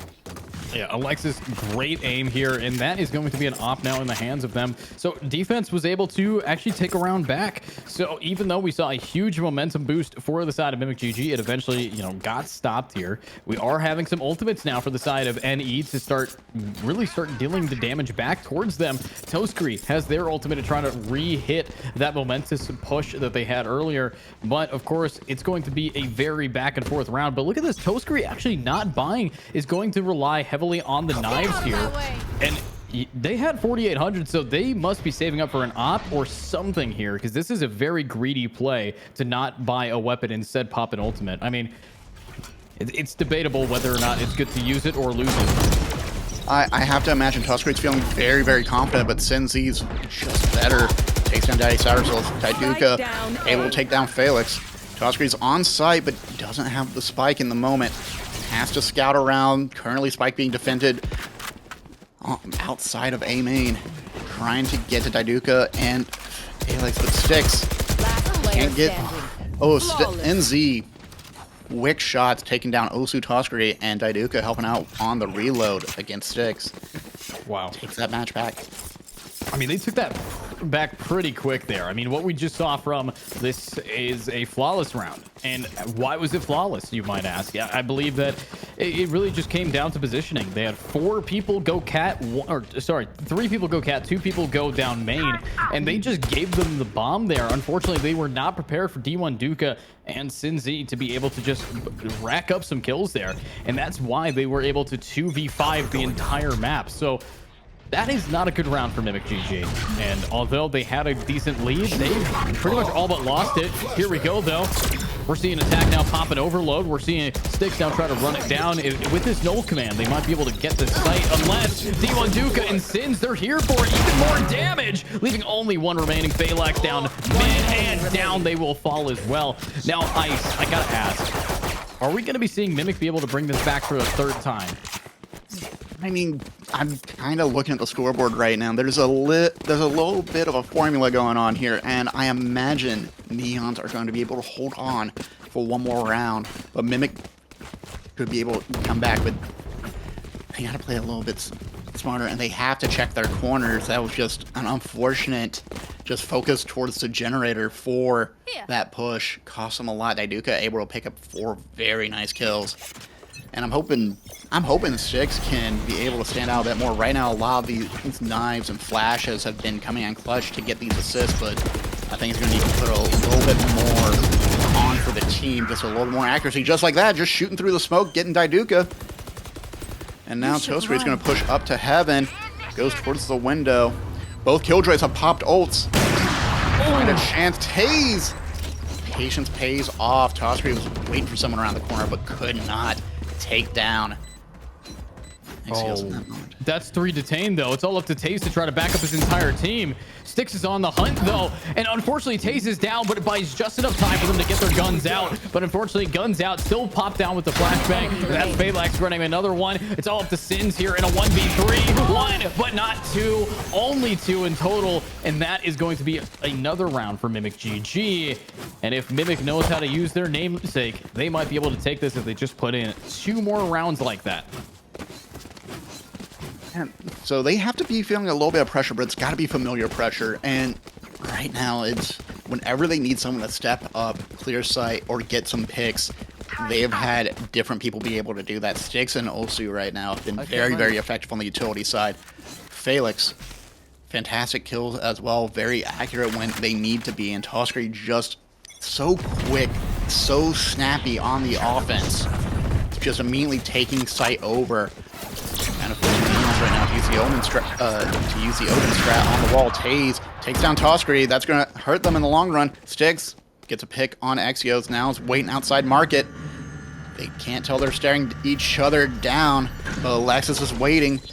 And the door shut down. The store is closed once again.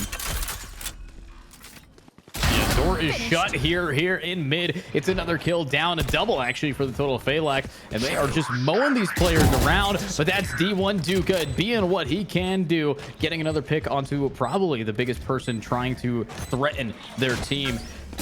Now let's see what else can happen. Sins here to maybe find 1 or 2 picks. This is not ideal for them, but it could be better. It could be better. They don't have a lot of ways to clear sight. And I don't think Daiduka, D1 Duca has any utility to use in this moment to help push on. It looks like MimicGG is going to take this one, but Duca's going to get 2 picks, leave Osu by himself, but he doesn't have enough time to defuse the bomb. Sins is going to save, taking down Osu, and at least they can take away the fact that Neons have put the Mimic squad on a financial deficit. Yeah, I mean, we are seeing a decent comeback here for this team, but I will also point out right now, with that final save that Sins had been able to put up with us, I think that will give a little breath of fresh air. We see an op in the hands of Taze. Taze being that bottom frag, but it's the Jet. It's the person that if they have an op, they can really just start turning things up on the defense here. And you compare that, we actually might see an overtime. I know you called that at the 7-7 mark, now 12 to 10. It's definitely around the corner if we can see this defensive team start coming back in their own. But oh, Toskri gets gunned down by the judge. The trade comes out, and we do have a sight for the defense to try to retake. I love that counter strategy from Axios. Just takes a judge and just waits for the whistle of the wind from Jet. Now Sins is going to push through market. Sticks currently planting. Spike Taze planted. waiting outside with that op. Gets tagged by the silver ult. Alexis enemy drop remaining. immediately. Felix alone. Sins gets taken down by Os. And this might be it for Taze. Taken down by Os. Game Attackers 1 win. going to MimicGG. Wow. And that is going to be game 1 already. I mean, that is a pretty intense game to be watching here just in the starting of a best of 3. So MimicGG, great comeback, great ability to shut down Neon, and they're a way to just bring the game back here. But I got to say, Ice, it's not over. We got 2 more games potentially. It's a best of 3. Haven coming up next year. So I'm kind of excited to see what's going to happen. I don't know, though. You know, we could see something coming through for these guys. But Ice, what are your predictions moving into the next map here? I think going into the next map, we are going into Lotus, if I remember correctly. And I kind of just want to see a little bit more from Styx right now. I think Styx has been doing a great job of supporting the team, pushing them onto the field. But they got to capitalize on it as well. Toskri was doing a fantastic work of just clearing the path, setting folks up, and just pushing the momentum forward.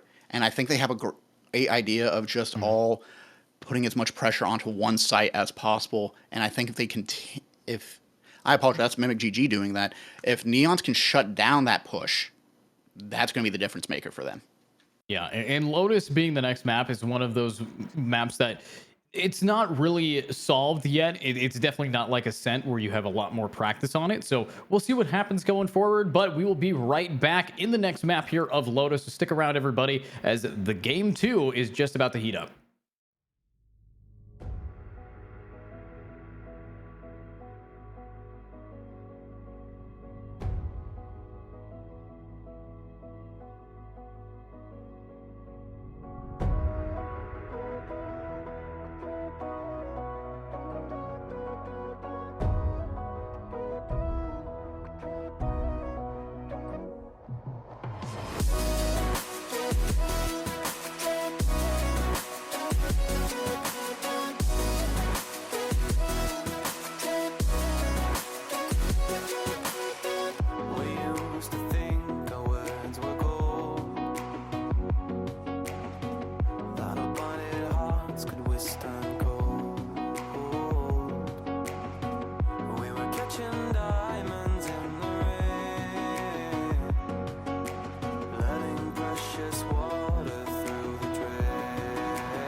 Thought another goal is all we needed. Taking second chance.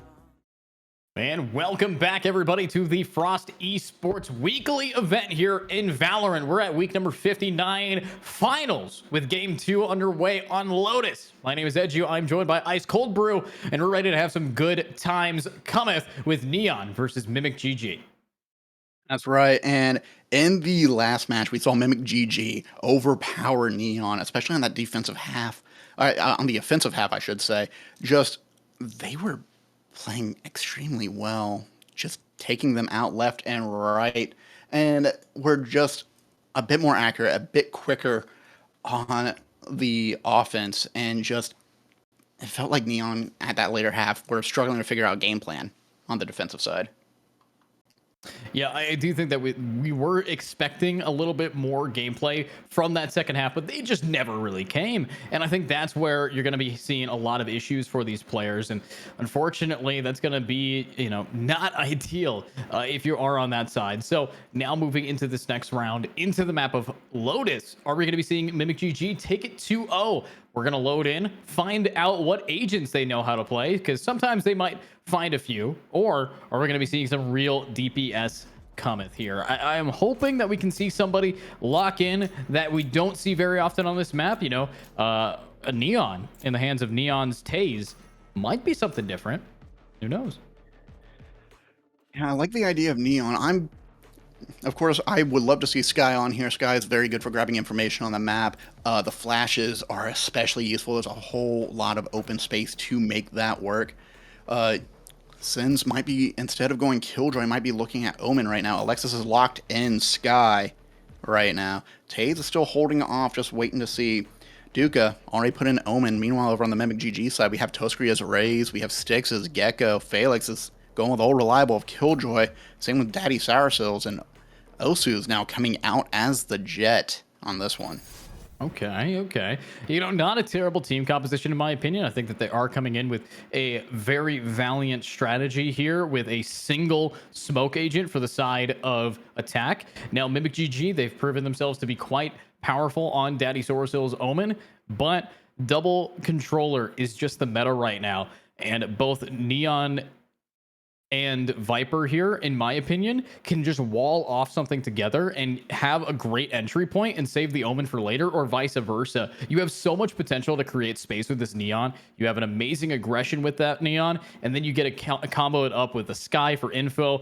I just love the team composition we're seeing here from Neon, but MimicGG, I love the fact that they have a double duelist, especially with how aggressive you need to be on this map. So it kind of balances itself out here.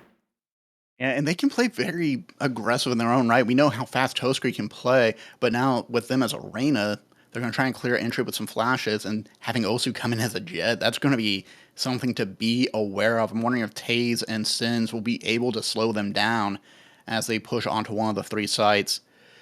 But with Styx playing Gecko too, that's going to give a lot of fantastic information. It's going to be a great way to catch awareness of where Neons are going to be positioned. But it's going to be tough in the long run, I would say, for Neons to beat out MimicGG, especially if they are starting on the attacking side first. Yeah, if we're seeing these guys go on attack side, that is all about aggression. It's about how these guys lock themselves in.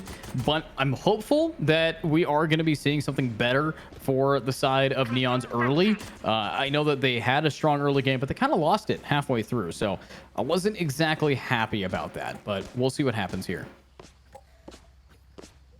And those teams are squaring off. You got Killjoy lurking outside of C as the rest of the squad is getting ready to push onto A. Everyone's just going to pause a little moment just to let that util come through, and Neon and Sky immediately pushing forward. Realize no one's there. Just step back, but have that. Well, you have the flash from Gecko. Taze able to get 2 picks now, but Osu gets some revenge. Low health. Doesn't have a lot to work with. And now we have them retreating, going back through spawn. Killjoy's going to push up through B. We have them just waiting patiently. Felix walled off by Viper. Wants to get around Sins. Knows they're pushing onto B. Everyone's on site. And you got in the background You have Duca is getting ready to flank as soon as they Spike plant. planted. There we go, though. I mean, this retake is not going to be easy, especially with the flank now down, leaving only 2 players remaining. Exios is the classic god, but unfortunately, they're going to be just dethroned in a road to an ace nearly by Osu. If they can find the single final pick here. But will they be able to? Sins looking to find one. Osu getting aggro. Will not find the ace yet. Sins still standing. And no ace for you. But it's a crossfire. And that's going to light him aflame. And there is attack. MimicGG taking round 1. Yeah, Sins was able to get that one tap. That might have had a chance, but Osu has to be feeling themselves right now, especially with that 4K. May have been denied an ace. May have been denied a nice little perfect start to the pistol round, but still fantastic pressure, puts Neons on their back foot, and now they're able to light buy. We have a couple Vandals coming out on the field right now. Felix the only one buying a Sheriff in the moment, but everyone else decked out in rifles over on MimicGG's side. Yeah, I mean, this is not going to be easy for Neon. They got 2 Frenzies, 3 Classics, a little bit of hope, and a lot of utility. So they did stack C, thinking it would be a C push. But on the other side of the map, they are doing all right. They have a decent amount of potential to push in here, but I'm looking now towards the valiant effort from Sins to grab one. Is just going to fall through, leaving Toskri in the charge and wanting to find another one, but can't. Duca in the classic will do a ton of damage, and Exios cannot even get the flank going. That has to hurt. Now we're going to just end up with Taze and Alexis are going to take their time, try to push around, see if they can cause some damage. Maybe get a couple picks just to buy for the next round. But Daddy Soursill is going to say, just go to sleep and this match will be over soon. Wow. That's what you want to be doing there. I mean, they had the potential. They put themselves in an amazing position. And now I think that we are going to be looking forward to another round that just gets better and better with time and time. So looking forward to this round here. I'm hopeful that we can see some more damage from them, but this is round 3. This is the bye round. This is where we should be seeing some ultimates on the board soon for the team that's been popping off. Osu is 2 away from getting Blade Storm, and that's pretty early on into a map of Lotus. Yeah, and one thing I do have to point out is I do love that Felix is staying back and what I would refer to as poking the bear just to see if they can get a pick while lurking in the background.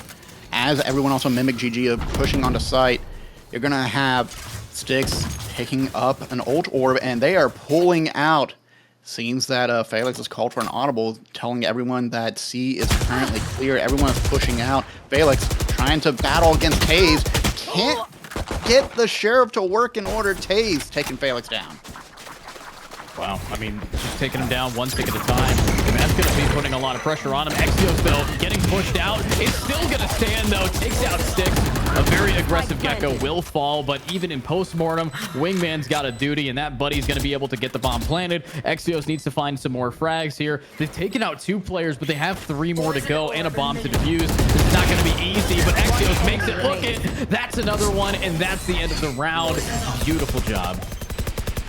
I do have to shout out MimicGG for recognizing how quick they can rotate through. Yes, Felix did fall to Taze when they took over the site, but still, good start to a plant. And they try to stall as long as possible, but it's overwhelming numbers game against those 3 defenders. And now we got Neons on the forward momentum. Going to look at the economy for MimicGG, see how they are feeling, and see if they're feeling a little bit rich. They are all able to buy rifles right now. One of them debating on an Odin. Yeah, I mean, an Odin would be a unique purchase here. It doesn't have as much efficiency as some other maps, but honestly, I think that they should be all right at the end to just find some frags, find some picks, and maybe secure some rounds for them here. But looking at this, I'm hopeful that we can see something more from these guys, as now we're going to be getting into a round 4 where everybody gets to buy. Neon's been able to get themselves on the scoreboard, and we're looking at a neutral Valorant curve. And I think what that means is this is going to be a slow one. And everyone's just taking their time, just taking a poke at each other. Duca able to dodge the Gecko. Osu takes down Duca, though. Exios gets a trade on Felix. Rotating back, everyone's coming back over to A. Daddy Soursills looking to fight for their life. It's going to put up some smokes, try to provide some cover for the team. Puts them up high on ropes. Alexis flashes out, no info, so can still pick up a fresh new gun. Right now, it's going to be Taze and Alexis trying to push forward. Alexis gets trapped by Sticks ult, and Taze is going to be taken down. That's going to be an easy pick for MimicGG to take over and bring that momentum back in their favor. Wow. MimicGG just takes momentum back over and over again. That seems to be the theme of the day for Mimic. They have just pushed themselves aside. They said, hey, we need to win this. Ever since that timeout was called on Ascent, we've been seeing a very tough game that has not been easy to try to replicate for these guys. So I don't know. I think that this might be it for these guys. I cannot see how this game could go any better for Neon, especially now that we've seen them just lose rounds where they had the buys, they had the advantage, they had the sights. But this is the first half. Sticks is here though, and that's expensive. I'm sorry, that is very costly. I feel like I would get off cheaper if I just went to a resort and ordered room service the entire time. That has to hurt. Sins is just going to sit on A with that Sheriff. Going to find out if Jet's going to push him. Instead, is running into Tree. It's going to be a wild duck goose chase in the moment. Osu chasing after Sins, but Felix is going to pick up that last kill instead. Wow.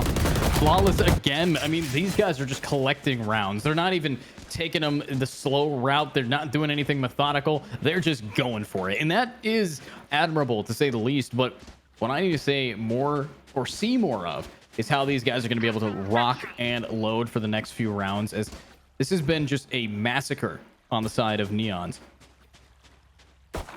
And they might be able to slow them down. They have a bit of a stronger economy. Everyone's in light armor, though.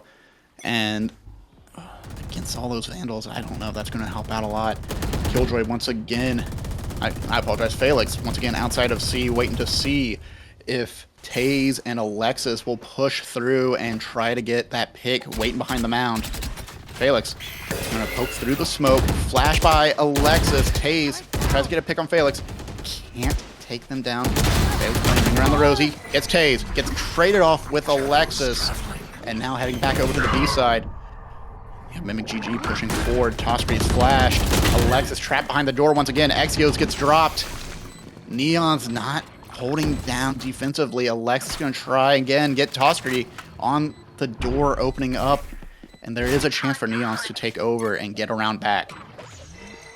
Yeah, I mean, Neon's definitely been putting themselves in a negative position over and over again. The Ode in the hands of Sins, I know, can do a lot of damage, but is it the best weapon for a retake? Absolutely not. Unless we see Alexis have a beautiful flash that can blind everybody, you're not going to be seeing a lot of aggression. And there it is. I mean, good for one is the Odin, but good for nothing is Alexis there, not able to get the pick for their teammate. And this is not looking good. We have Daddy Sourcils, 798. You got to include the numbers. Rack it up some numbers. 12-1 right now. Yeah, just Daddy Sourcils is feeling himself in the moment. He's feeling confident. He's feeling confident. He knows exactly where he's going. And I think the big thing that differentiates Mimic from Neon is there's a lot more trust happening over on the Mimic side. It feels like they're letting Felix just continue to play outside of C because they know Felix is not going to get easily picked off. They know Felix is going to play smart, and that has their backside covered. Now you can actually see, Daddy Sourcils waiting middle, gets Toscree with the tap from, oh, I apologize. Duca gets the tap on Toscree, but you still have Daddy Sourcils just waiting for that mid push from B. Right now we got Osu and Sticks pushing onto site. Sourcils pushing that smoke forward. Sins is waiting behind the ropes, behind the box, hoping someone goes upstairs, but no one needs to go up there right now. Bomb planted on A. Yeah, and if the bomb's going to get planted, this is not going to be an easy retake. They're going in with pistols. They're going in with nothing, but you can give nothing to Taze, and he'll take everything from it. That's another pick on a Phalanx. Axios grabs Osu, but here we go. The monster's on the loose. That's going to be a huge crash here, and it is going to connect on Axios. Daddy Sourcils knows when to swing it. They might have the ability to get some picks. There's one, but the bomb is getting stuck.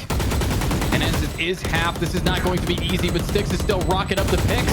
And there's another one from Daddy Sourcils, and that is another round down.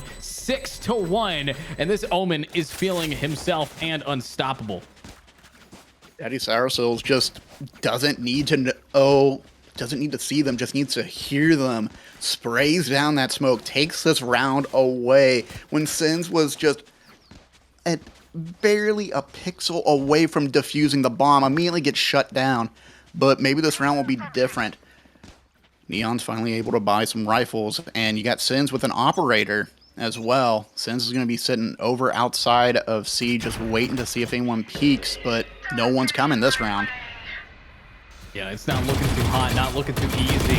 So these guys are just rocking it in. But what a headshot right through the smoke, right onto Osu. And that will take a lot of this entry player's HP down.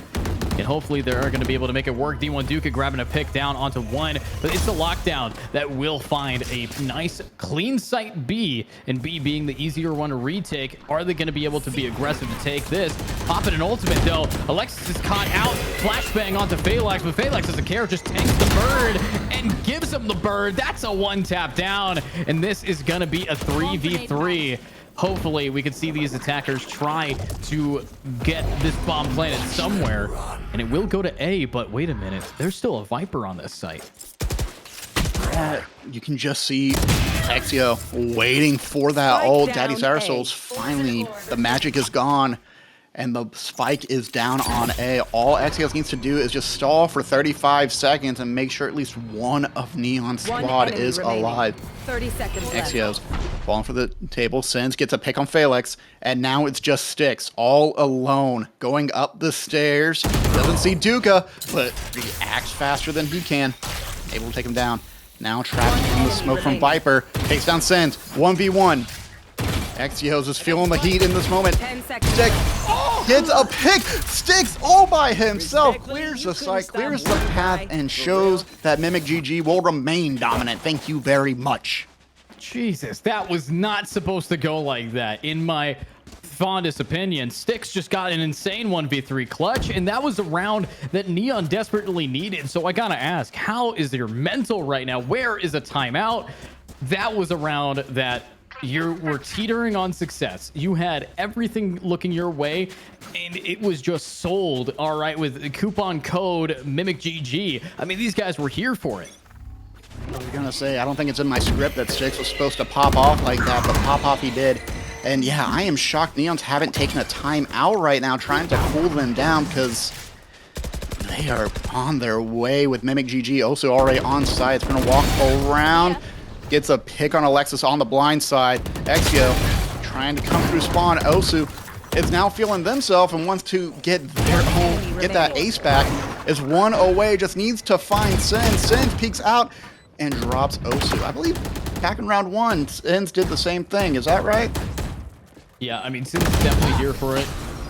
Sins is one of the more consistent players, but right now consistency is in the hands of MimicGG. They've really turned up since that first half of Ascent.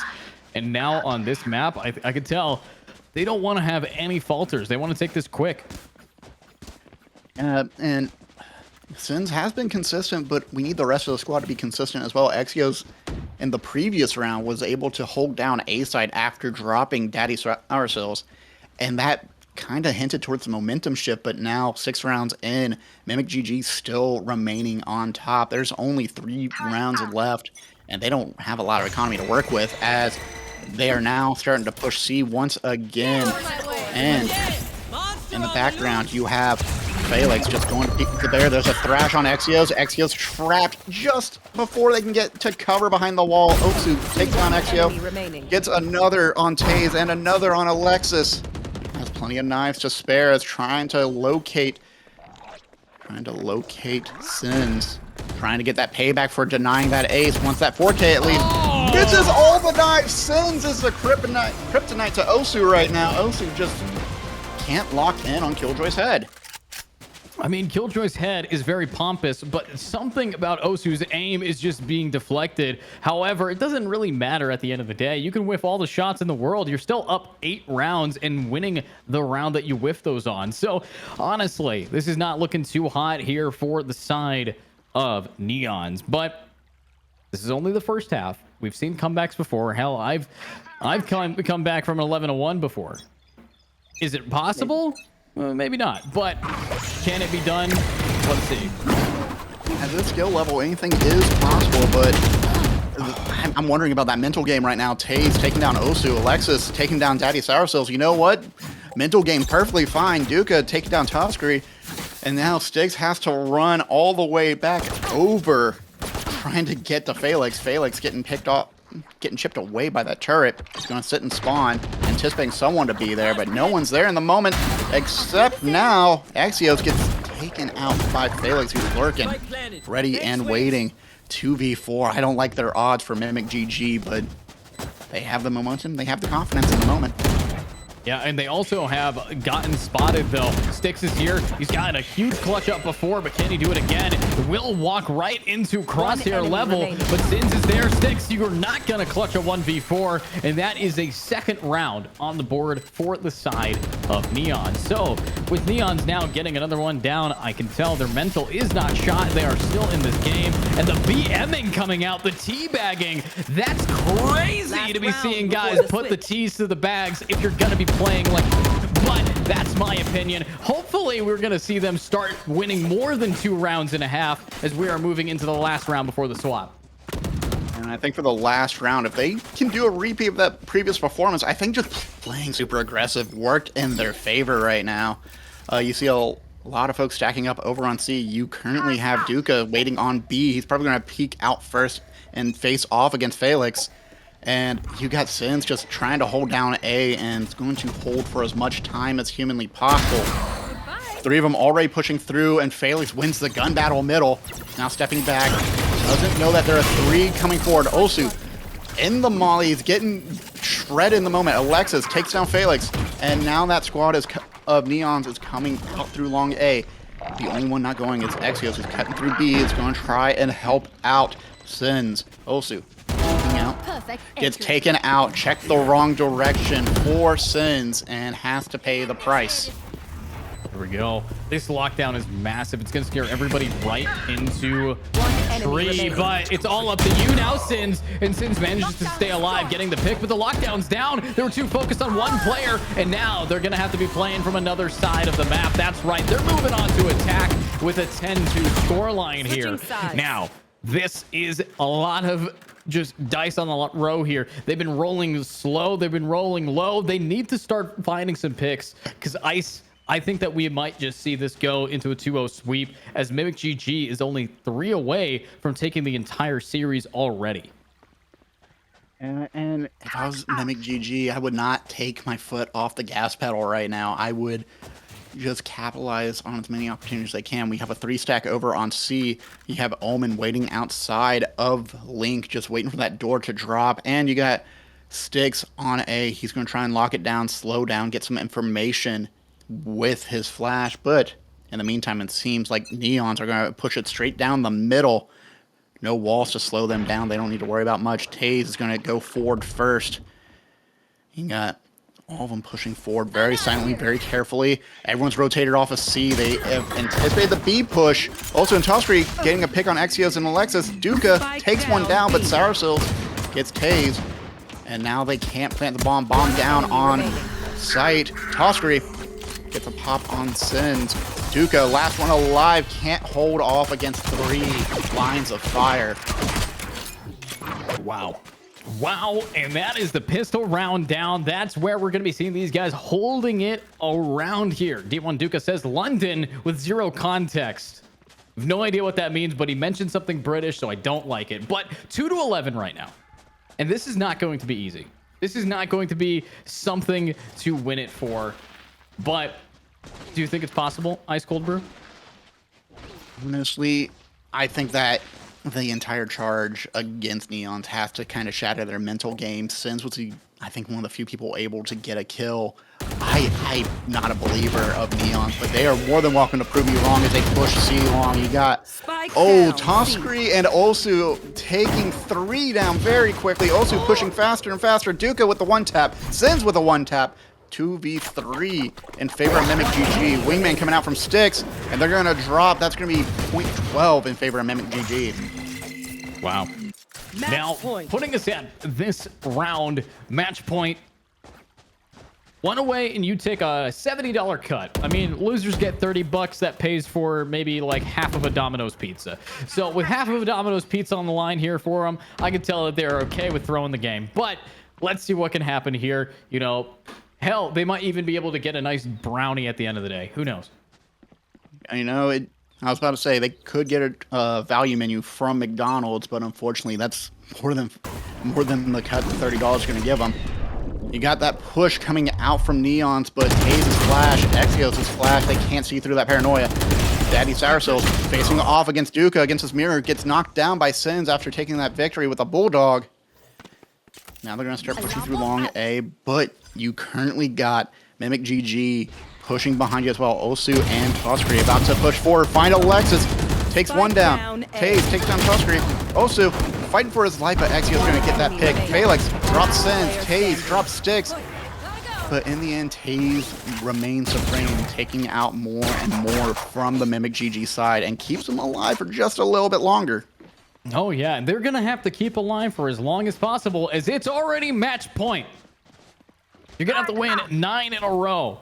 Yeah, that's right. You're going to have to pull a reverse 9-3 from right now to win the game. This is not going to be easy. This is going to be hard. This is going to really put your socks on. But let's see if these guys can knock their socks off, knocks our expectations out of the water, as we're watching another big push up towards A, mirroring what they did last time. But this time, we are not seeing nearly as much aggression from the defense. Yeah, right now the defensive side, they're stepping back a little bit. They're going to give up a little bit more territory on A, but you got, over on Mimic's side, you got Felix just waiting outside, just waiting to hear a little bit of noise, but you got Duca just waiting for someone to try, waiting for someone to just test him. Next, he was about to peek out from tree. Big flash coming onto site, but Soursills gets paranoid. Can't get around Taze. Taze with the pick. Sticks gets a little bit of revenge. He's going to throw a whole bunch of utility onto site, trying to slow down the plant, but that bomb's going to go down anyway. These two of them going to tree. Can't get either of them. Alexis with the drop on Sticks and Duca with the drop on Felix. Right now I'm starting to believe in Neon a little bit, but could be a mind game with Mimic. Oh yeah, this could be a mind game. Or it could be a throne game. I mean, they are losing these rounds back to back. This is a bye coming up, but it's a 2v4. And it's just up to the duelist here. So duelist should be able to aim. Toskry is now getting very aggressive, but kind of just having a little bit of just memory loss, you know, object permanence. If you can't see them, they don't exist. It just gives their back to the people in tree. Could always be worse. Could have been peeking around while crouching, but yeah, Neon's right now trying to just keep that energy up, just trying to talk each other through each step. And I like this aggression on A, but at this point, MimicGG doesn't have a lot of economy, and looks like they might do a split, pushing through C and B at the same time down that mid lane. Sticks, once again, left alone on A, is going to hold it down and stall for time for Mimic, as Neon is going to start pushing through A once more as fast as humanly possible. Let's see this now. Of course, Exios is here to try to find maybe 1 or 2 frags. Exios is right around the corner. Beautiful timing. Beautiful timing. But where's the aim? Toskry is going to be able to read that enough and find a pick and actually a weapon in their hands. Osu grabs one of the players. Taze now. And with Taze down, it's up to just a 3v3. Make it a 3v2. They get a whip shot with the Marshall. Sticks very much panicking right now, trying to buy time, not hitting a single one of these shots, but there's the pick on a D1 Duca, leaving only one remaining, and that's going to be Alexis, and Alexis goes bye-bye, and that is the round. But that was a just fast game there. Oh, a fantastically speedy game. MimicGG just showing their skills, showing their talent, their confidence, their chemistry, their confidence on the field, especially on Lotus. It kind of felt like Neons just weren't able to keep up with how aggressive MimicGG was playing. Yeah, not at all. I mean, the aggression was just deadly. And unfortunately, MimicGG, they had brought all of that aggression, and there was nothing to stop them. You know, it was the unstoppable force versus the very movable object. So this is where we're going to be saying goodbye to the side of Neons. They're going to walk away here with their Domino's cash, and hopefully That's enough, but $70 is going to be going over to our winners of the day yet again, MimicGG. They've come here a lot at Frost, and they've come up a big amount today. So an amazing showcase from them. And with that being said, it's been an honor casting with you again, Ice Cold Brew. But let me ask you, how are you feeling? How are you doing with those games? You know, I don't get to see enough high level play outside of what I get to watch on Frost Esports, and seeing these matches is 3 games total I got to see, and the speed and alacrity people had, and how quick they were on rotations, how quick they were to snap on. It felt fantastic to watch, and I can't wait to see more next week for the next Whiteout. Yeah, I mean, the next Whiteout is number 60, everybody. That's right, 60. Over a year's worth of gameplay to be watched here. We already had 50 less than a while ago, but shout out again to our observer and producer and British guy across the pond, and his name is Nick. Thanks, Nick. That's the only shout out he gets. Thanks for watching, everybody. It's been an honor, and we'll see you next week at number 60.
Stars were dancing